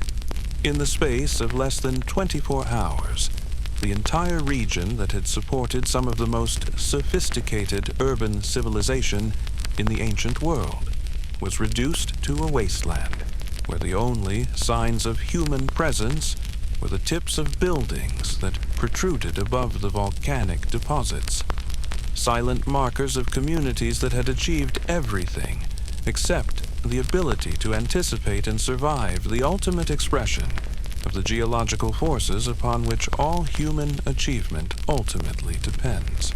Chapter 8. The Silence of Centuries, Burial and Forgetting. In the days that followed the catastrophe that destroyed Pompeii and its neighboring communities, the survivors who had fled beyond the reach of Vesuvius's destruction returned to landscapes so fundamentally altered that it bore no resemblance to the familiar places they had known since childhood. Where prosperous cities had spread their streets and markets across the fertile valley, there stretched only an undulating plain of ash and pumice that had buried every trace of human achievement beneath deposits deep enough to erase the very memory of what had once flourished in this blessed region. The imperial government in Rome, faced with a disaster of unprecedented scale and scope, initially attempted to organize relief efforts for the surviving population and recovery operations for the buried cities. Roman engineers, trained to think systematically about practical problems and confident in their ability to overcome natural obstacles through the application of human intelligence and effort, surveyed the devastated region and prepared preliminary plans for excavation projects that would restore the lost communities to productive use. Yet, as the full magnitude of the destruction became apparent, as the depth of the volcanic deposits was measured and the extent of the damage was assessed, it became clear that recovery would require resources and effort on a scale that exceeded even the considerable capabilities of imperial administration. The cities buried beneath Vesuvius were not merely damaged, but entirely erased, covered by accumulations of volcanic material that would require the removal of millions of tons of ash and pumice before the work of reconstruction could even begin. The practical Romans, faced with unlimited demands upon limited resources, made the logical decision to abandon the buried cities and relocate the surviving population to areas where their efforts could be more productively employed. New settlements were established on sites that offered security from volcanic activity, while the fertile lands that had supported Pompeii's agriculture were written off as permanent losses that could not be recovered within any reasonable time frame. This decision, though entirely rational from the perspective of imperial administration, ensured that Pompeii would pass from living memory into historical record and eventually into legend and myth. The survivors who had witnessed the destruction gradually died, taking with them the personal recollections that connected the buried city to human experience. Their children grew up hearing stories of the lost homeland, but had no direct memory of the streets and buildings, the markets and temples that had shaped their parents' understanding of civilized life. As the decades passed and new generations established their own relationships with the transformed landscape, the precise location of the buried city began to fade from common knowledge. The volcanic deposits weathered and eroded, creating new topographical features that bore no obvious relationship to the urban geography that lay beneath. Vegetation colonized the sterile deposits, gradually creating the appearance of natural hills and valleys that gave no hint of the human settlements they concealed. The process of forgetting was accelerated by the tendency of human memory to focus on present concerns rather than past disasters, particularly when those disasters had no immediate relevance to current survival and prosperity. The communities that replaced Pompeii developed their own traditions and landmarks, their own sacred places and centers of commerce, creating new layers of meaning that had no connection to the buried past. Roman historians, committed to recording the significant events of imperial history, preserved accounts of the eruption that destroyed Pompeii and provided future generations with written records of the disaster's scope and impact. Yet these literary sources, while invaluable for their documentation of the event itself, could not preserve the intimate knowledge of daily life that had made the buried city a living community, rather than merely an administrative unit in the imperial system. The letters, written by Pliny the Younger to the historian Tacitus, provided particularly detailed descriptions of the eruption as witnessed from across the bay, creating a literary record that would survive through the medieval period and into the Renaissance, to provide later generations with eyewitness testimony about the natural forces that had destroyed one of antiquity's most prosperous cities. Yet even these careful observations, valuable as they were for understanding the geological processes involved in the disaster, could not capture the human dimension of life in the buried city, or convey the particular character that had made Pompeii distinctive among the urban centers of the Roman world.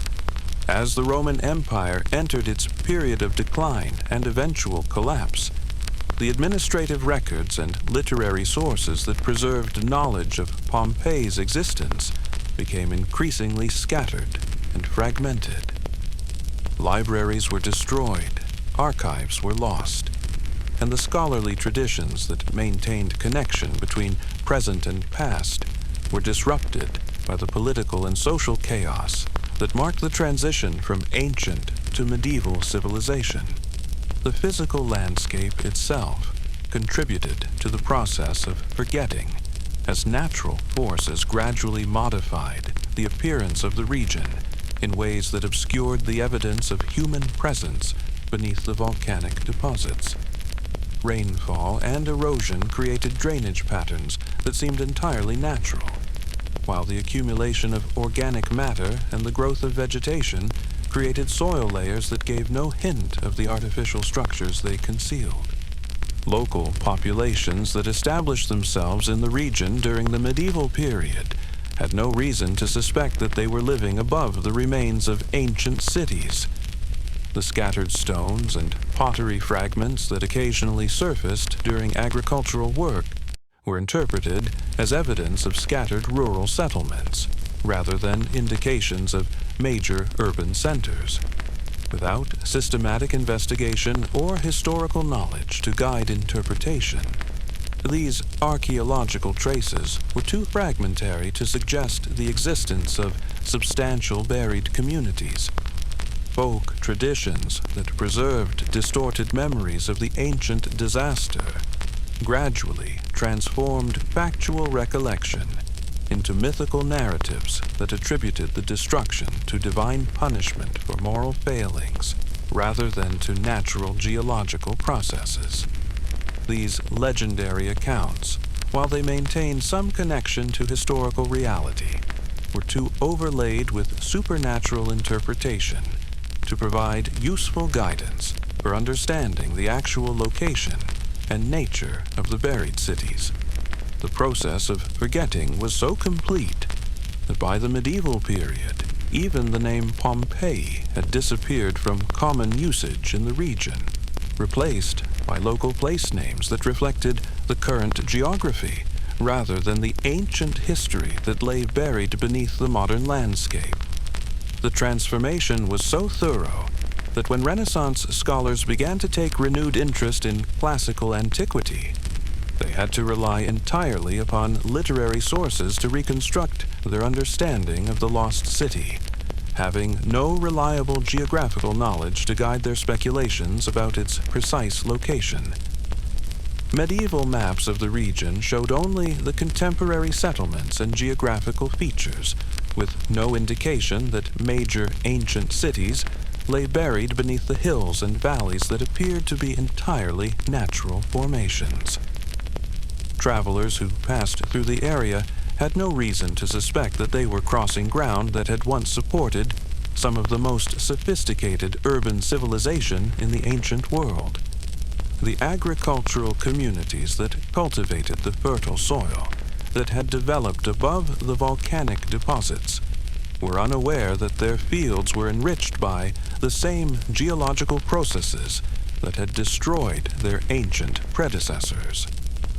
The exceptional productivity that had always characterized farming in the region was attributed to favorable climate and natural soil conditions, rather than to the volcanic activity that had both created and destroyed earlier settlements. Religious communities that established monasteries and churches in the region chose their sites based on current considerations of accessibility and defensive position, rather than any knowledge of ancient sacred places that might lie beneath the ground. Medieval spiritual life developed its own geography of holiness that had no connection to the temples and shrines that had served the religious needs of Pompeian families. The slow accumulation of centuries gradually buried not only the physical remains of Pompeii, but also the very memory of its existence, creating a silence so complete that the city passed from historical reality into the realm of scholarly speculation. Ancient historians who mentioned the disaster were read as describing events that might have occurred anywhere in the region, with no reliable way to connect their accounts to specific geographical locations. This forgetting was so thorough that when the first accidental discoveries of ancient remains began to surface in the 18th century, they were initially interpreted as evidence of scattered rural villas, rather than as indications of a major urban center. The very completeness of Pompeii's burial had protected it from the gradual destruction that had affected most ancient sites, but it had also ensured that knowledge of its existence would vanish so completely that its rediscovery would come as a revelation that transformed understanding of ancient life. The silence that settled over the buried city was broken only by the patient work of natural forces that gradually prepared the ground for eventual rediscovery. Erosion and weathering slowly reduced the depth of volcanic deposits in some areas, while changes in agricultural practice occasionally brought ancient artifacts to the surface in ways that suggested more substantial remains might lie beneath. Yet, even these hints of buried antiquities generated little systematic investigation until the intellectual revolution of the Enlightenment created new approaches to understanding the past that emphasized empirical observation over literary speculation. The transformation of archaeology from treasure hunting into scientific investigation would be essential for the proper interpretation of what lay buried beneath Vesuvius's ancient deposits. As the centuries of silence drew toward their close, Pompeii waited in its volcanic tomb like a sleeping princess in a fairy tale, perfectly preserved but entirely forgotten, ready to astonish the world when the right combination of curiosity, knowledge, and systematic effort would finally pierce the veil of forgetfulness that had concealed one of history's most remarkable time capsules from human awareness for more than 1,500 years. Chapter 9. Rediscovery, Awakening the Sleeping City. The reawakening of Pompeii from its long volcanic slumber began not with grand archaeological expeditions or systematic scholarly investigation, but with the humble activities of farmers and well-diggers who had no suspicion that their routine work would uncover one of history's most extraordinary treasures. In the early years of the 18th century, as the region around Vesuvius recovered from centuries of relative abandonment and new populations established agricultural settlements in the fertile soil that had developed above the ancient deposits, workers began to encounter scattered artifacts that hinted at more substantial remains lying deeper beneath the surface. The first significant discoveries occurred during the construction of a palace for the King of Naples at nearby Pompeii, where excavations for foundations unexpectedly revealed ancient sculptures and architectural fragments of such quality and preservation that they immediately attracted the attention of collectors and scholars throughout Europe.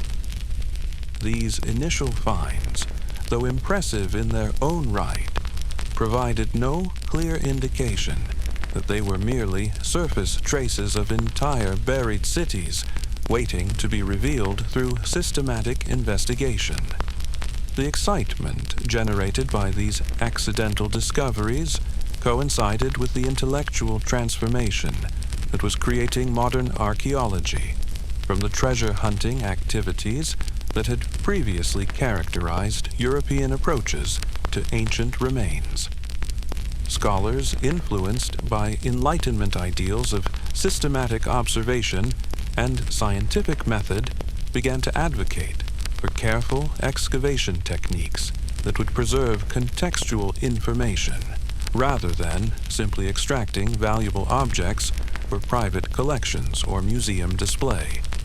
The formal excavation of Pompeii began in 1748 under the direction of Spanish engineer Roque Joaquin de Alcubierre, who approached the project with the methodical precision that characterized 18th century military engineering, while gradually developing new techniques specifically adapted to the unique challenges presented by a city buried beneath volcanic deposits.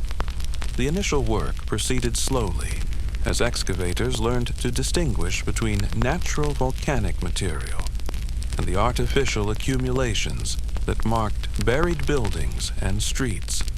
The first systematic revelations of Pompeian streets and structures astonished contemporary observers who had expected to find scattered ruins similar to those that marked other ancient sites throughout the Mediterranean region.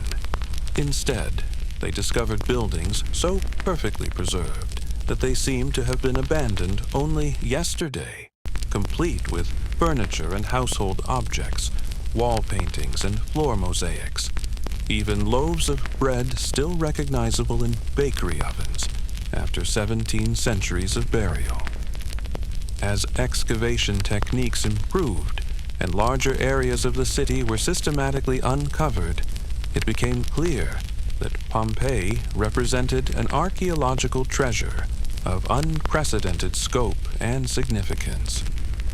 Unlike other ancient sites where centuries of weathering, looting, and reuse had left only fragmentary evidence of past civilization, the buried city provided a complete cross-section of Roman urban life, frozen at a single moment in time, offering insights into daily existence that no amount of literary research could have provided.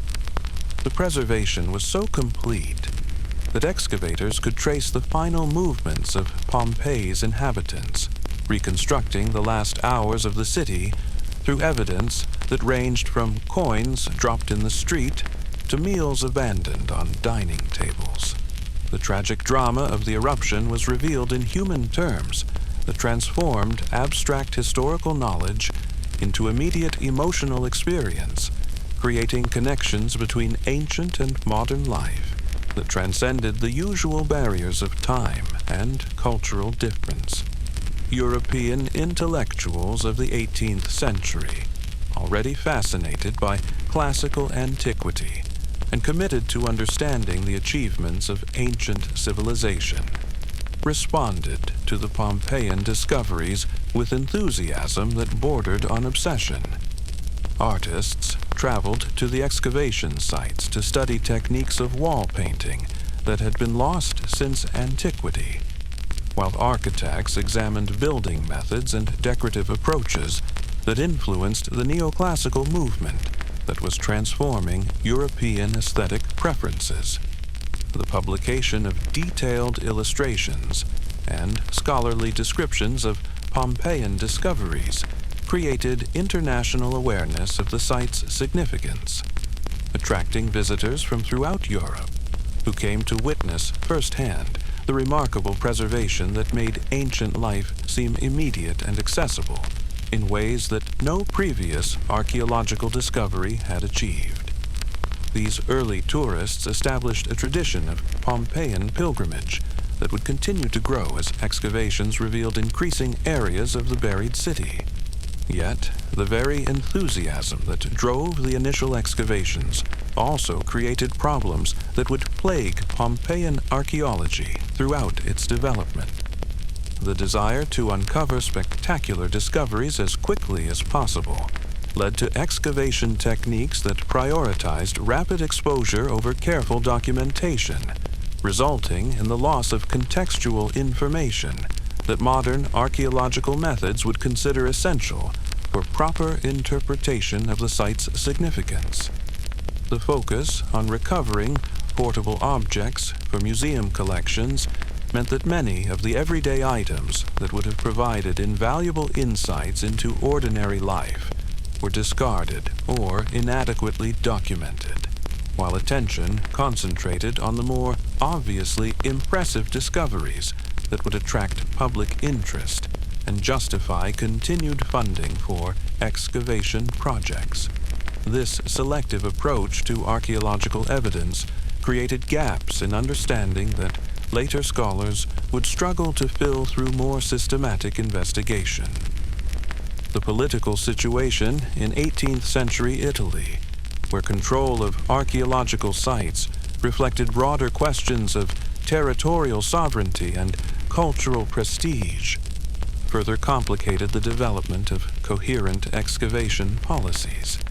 Different rulers and administrators brought different priorities to the work, creating inconsistencies in method and documentation that would affect scholarly understanding of Pompeian civilization for generations to come. Despite these methodological limitations, the 18th century excavations established Pompeii's reputation as one of the world's most important archaeological sites and created the foundation for all subsequent investigation of the buried city. The basic outline of the urban plan was revealed. The major public buildings were identified and studied, and enough private houses were excavated to provide preliminary understanding of domestic architecture and decoration throughout the social spectrum. The discovery of the plaster casts that preserved the final moments of Pompeian victims represented perhaps the most emotionally powerful revelation in the entire history of archaeology. The technique of pouring plaster into the voids left by decomposed bodies revealed human forms so lifelike and detailed that observers could read individual expressions of terror, resignation, and courage in faces that had been hidden for 17 centuries. These silent witnesses to the eruption's human cost transformed Pompeii from an academic subject into a profoundly personal encounter with mortality and the vulnerability of human achievement.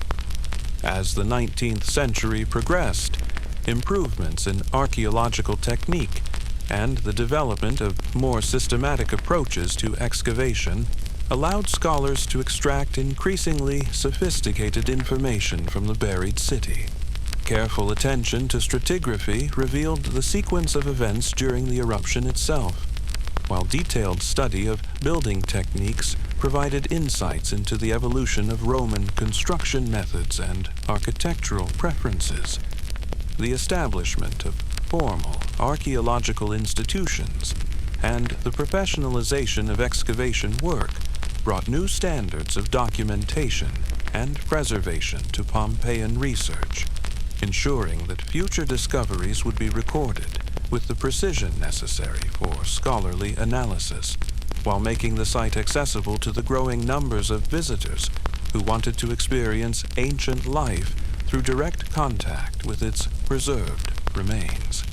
The gradual revelation of Pompeii's complete urban landscape, streets and sewers, public buildings and private homes, temples and workshops, markets and entertainment venues, created an unprecedented opportunity to study ancient civilization as a complete social system, rather than through the fragmentary evidence that characterized other archaeological sites. Scholars could examine not only the great monuments that had been preserved in other locations, but also the humble infrastructure that made urban life possible, and the domestic spaces where ordinary families had pursued their daily routines. The discovery of thousands of inscriptions, electoral notices, advertisements, personal messages, and graffiti provided direct access to the voices of Pompeian citizens, revealing attitudes and concerns that complemented and sometimes contradicted the literary sources that had previously provided the primary evidence for understanding Roman social life. These casual writings, never intended for posterity, offered unfiltered insights into popular culture, political rivalries, economic relationships, and personal emotions that brought ancient personalities to life in ways that formal historical records could never achieve. As systematic excavation continued throughout the 19th and into the 20th century, Pompeii gradually emerged from its volcanic tomb as the most completely preserved example of ancient urban civilization ever discovered. Each season of work revealed new aspects of city life, while refining understanding of previously excavated areas, creating an ever-expanding database of information about how Romans actually lived, rather than how literary sources suggested they should have lived. The transformation of Pompeii from buried ruin to accessible archaeological park required not only excavation, but also conservation efforts to protect the exposed remains from the weathering and deterioration that had been prevented by volcanic burial, but which resumed as soon as ancient structures were returned to contact with air and moisture. This ongoing challenge of preservation would become an integral component of Pompeian research, requiring the development of new techniques for maintaining archaeological sites in conditions suitable for both scholarly study and public access. The rediscovery of Pompeii represented more than the revelation of a single ancient city. It marked the birth of modern archaeology as a scientific discipline capable of reconstructing complete pictures of past civilizations through systematic analysis of material remains. The methodological innovations developed for Pompeian excavation would be applied to archaeological sites throughout the world, while the scholarly insights generated by study of the buried city would influence understanding of ancient life far beyond the specific circumstances of Roman Campania. Chapter 10. Eternal Legacy, Pompeii's Gift to the World. In the 2.5 centuries since systematic excavation began to restore Pompeii to human awareness, the buried city has transcended its original identity as a prosperous Roman municipality to become something far more significant. A universal symbol of human achievement and vulnerability, a window into the daily life of ancient civilization, and a monument to the power of preservation to connect past and present across the vast spans of historical time. The volcanic catastrophe that ended Pompeii's existence as a living city simultaneously ensured its immortality as a source of insight and inspiration for every generation that has encountered its remarkably preserved remains. The scholarly impact of Pompeian discoveries has fundamentally transformed understanding of ancient life by providing evidence that no amount of literary research could have supplied. Where previous knowledge of Roman civilization had been based primarily on the writings of elite authors who described the lives and concerns of the upper classes, Pompeii revealed the complete social spectrum of ancient urban life, from the grandest mansions to the humblest shops, from formal public ceremonies to intimate family gatherings, from the elevated discourse of educated citizens to the casual graffiti of ordinary residents, expressing their most immediate thoughts and feelings. This democratization of historical knowledge has allowed modern scholars to reconstruct ancient society as a complex system of interconnected relationships, rather than as a series of isolated events involving famous individuals. The preserved streets and buildings of Pompeii provide physical evidence for understanding how different social classes interacted, how economic relationships functioned, how religious practices connected public and private life, and how artistic and cultural preferences reflected the values and aspirations of the entire community, rather than merely its most prominent members. The exceptional preservation of organic materials, wood and leather, food and fabric, even human bodies, has enabled scientific analysis that reveals details about ancient diet, health, manufacturing techniques, and daily routines that would otherwise remain forever unknowable. Modern technologies, including DNA analysis, chemical spectroscopy, and computer modeling, have been applied to Pompeian remains to extract information that early excavators could never have imagined, creating an ever-expanding database of knowledge about how Romans actually lived, rather than how they claimed to live, or how later generations imagined they must have lived. The artistic legacy of Pompeii has been equally transformative, particularly in the preservation of Roman wall painting that survived nowhere else in such quantity and quality. The frescoes that decorated Pompeian homes provide the most complete record of ancient painting techniques and aesthetic preferences, influencing artistic development from the Renaissance revival of classical styles through the modern appreciation for narrative and decorative art that combines technical skill with imaginative vision. These artistic discoveries have revealed that Roman civilization possessed a sophisticated visual culture that combined influences from across the Mediterranean world while developing distinctive local characteristics that reflected the particular circumstances and preferences of Italian urban life. The Pompeian frescoes demonstrate that ancient artists were not mere copyists of Greek models, but creative innovators who adapted traditional techniques to express contemporary themes and concerns in ways that spoke directly to their audiences, while creating works of lasting beauty and significance. The architectural insights provided by Pompeian buildings have similarly influenced understanding of ancient construction techniques and urban planning principles, revealing how Romans addressed the practical challenges of creating functional and beautiful cities that could accommodate large populations while providing amenities that made urban life genuinely civilized rather than merely tolerable. The integration of public and private spaces, the sophisticated systems for water supply and waste disposal, the careful attention to aesthetic detail in even utilitarian structures, all demonstrate that Roman urban civilization represented a remarkable achievement in creating environments that served both practical and spiritual human needs. Modern urban planners and architects continue to study Pompeian solutions to problems that remain relevant to contemporary city development.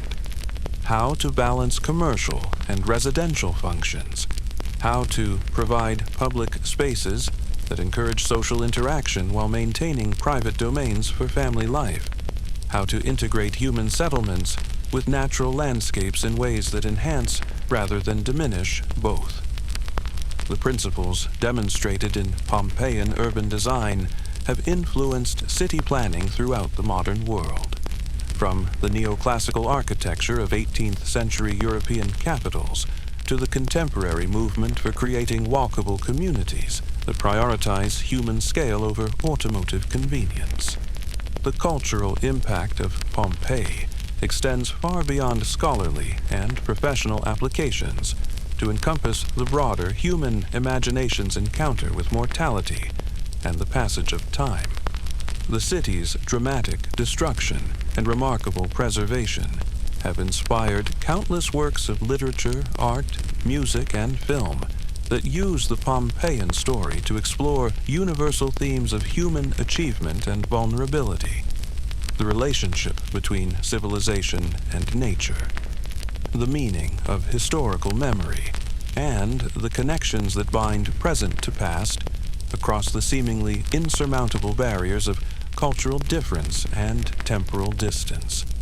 This cultural resonance reflects Pompeii's unique ability to make ancient life immediate and accessible to modern sensibilities while simultaneously emphasizing the vast changes that separate contemporary existence from the assumptions and expectations that governed life in the Roman world.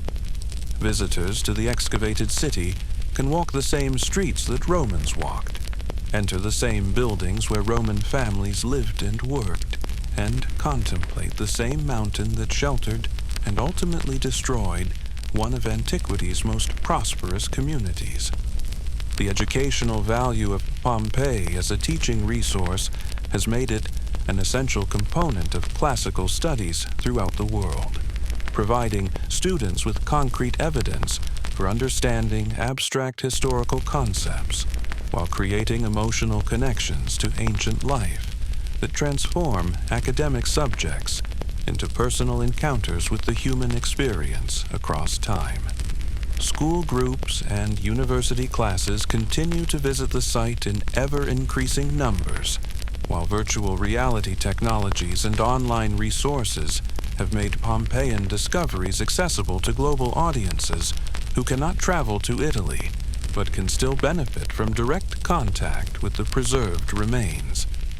The ongoing archaeological investigation of Pompeii continues to yield new discoveries that refine and expand understanding of ancient life, while developing new techniques for excavation, preservation, and interpretation that benefit archaeological research throughout the world.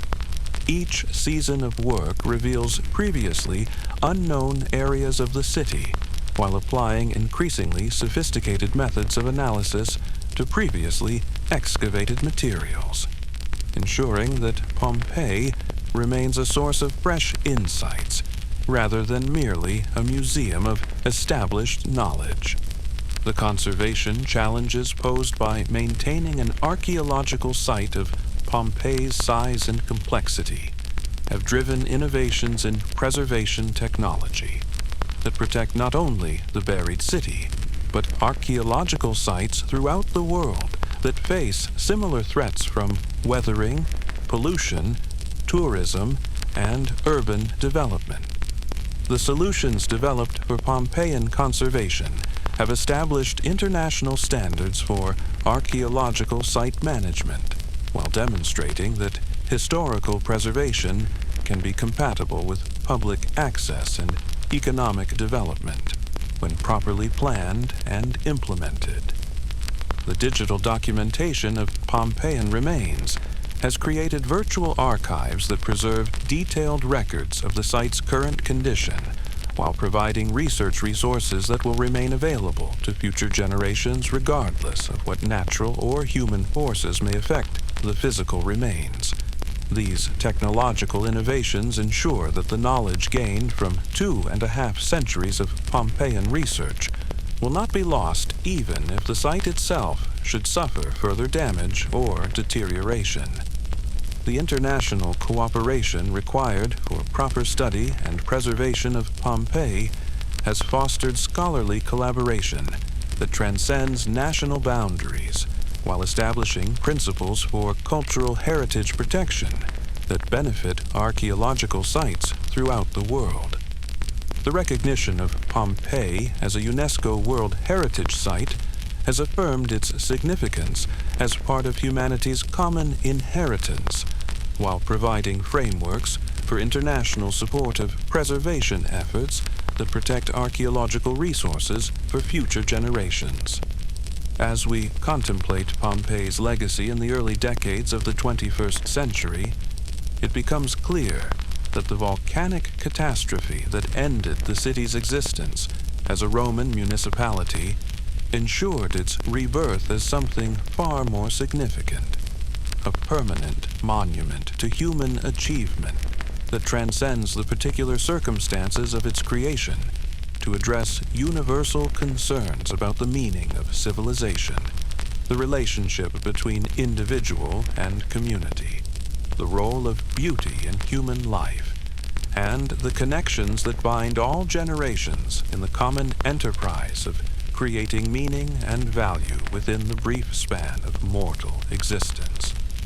The mountain that destroyed Pompeii continues its ancient watch over the bay that once welcomed ships from throughout the Mediterranean world, its slopes once again green with vegetation that draws life from the same volcanic soil that enriched the fields of Roman farmers.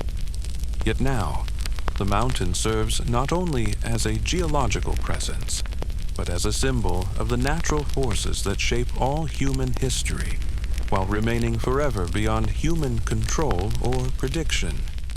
In its death, Pompeii achieved a kind of immortality that its living citizens could never have imagined, becoming a teacher for all subsequent generations about the possibilities and limitations of human achievement, while demonstrating that the deepest human values, love and courage, beauty and community, the patient work of creating meaning through daily life, transcend the particular circumstances of time and place to speak across the centuries with voices that remain forever clear and urgent and true. The story of Pompeii, from its ancient origins through its golden age to its tragic destruction and remarkable rebirth, continues to unfold as each new generation encounters its preserved remains and discovers fresh relevance in the lessons it teaches about the eternal human condition.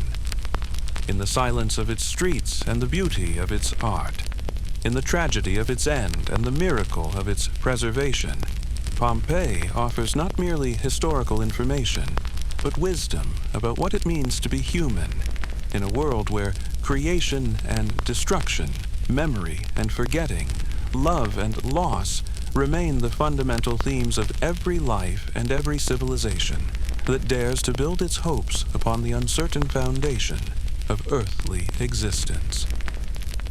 Conclusion: the eternal present.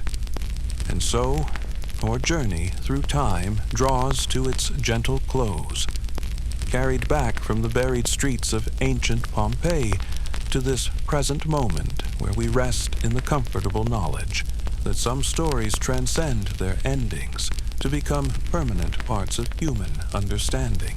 The city that awakened on that distant morning to routines that seemed as permanent as the mountain that sheltered it, has given the world a gift more precious than any treasure that might have emerged from its buried workshops: the recognition that every moment of ordinary life contains within it the seeds of extraordinary meaning.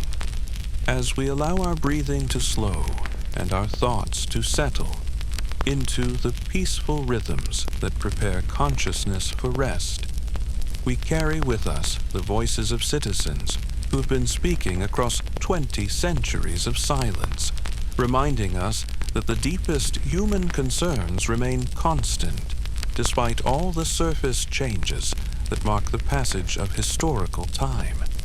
In their daily work and family gatherings, their artistic achievements and religious observances, their commercial enterprises and social celebrations, the people of Pompeii demonstrated that civilization at its best creates opportunities for every individual to contribute to a common good that transcends personal limitations while finding personal fulfillment through participation in community life. The mountain sleeps again in our imagination, its ancient fires banked beneath the peaceful surface that has watched over new generations of farmers and artists, scholars and visitors who continue to find inspiration in the story of human resilience and creativity that unfolds wherever people gather to build lives worth living. In the gentle transition between waking and sleep, between ancient story and present rest, we can almost hear the eternal conversation that connects every generation in the shared enterprise of creating beauty and meaning within the brief span allotted to mortal endeavor. Let the last sounds of this long day's journey be the whisper of Mediterranean breezes through olive groves that have grown green again on volcanic slopes, the distant murmur of waves against shores that welcome new ships carrying new dreams toward harbors that remain forever open to those who seek their proper place in the continuing story of human civilization. In the peace that settles over this tale of ancient achievement and eternal remembrance, may you find the rest that prepares the spirit for tomorrow's possibilities, while honoring the accumulated wisdom of all the yesterdays that have contributed their voices to the great conversation of human history. The story continues, as it always has and always will in the patient work of each generation, to build upon what has come before, while creating something new for those who will come after. In sleep as in waking, in memory as in hope, in the individual heart as in the community of all hearts that have ever found their home beneath the watching sky, the eternal present unfolds its gentle mysteries to those who have learned to listen with the patience of stone and the tenderness of growing things. Sweet dreams, fellow traveler through time. The ancient voices bid you peaceful rest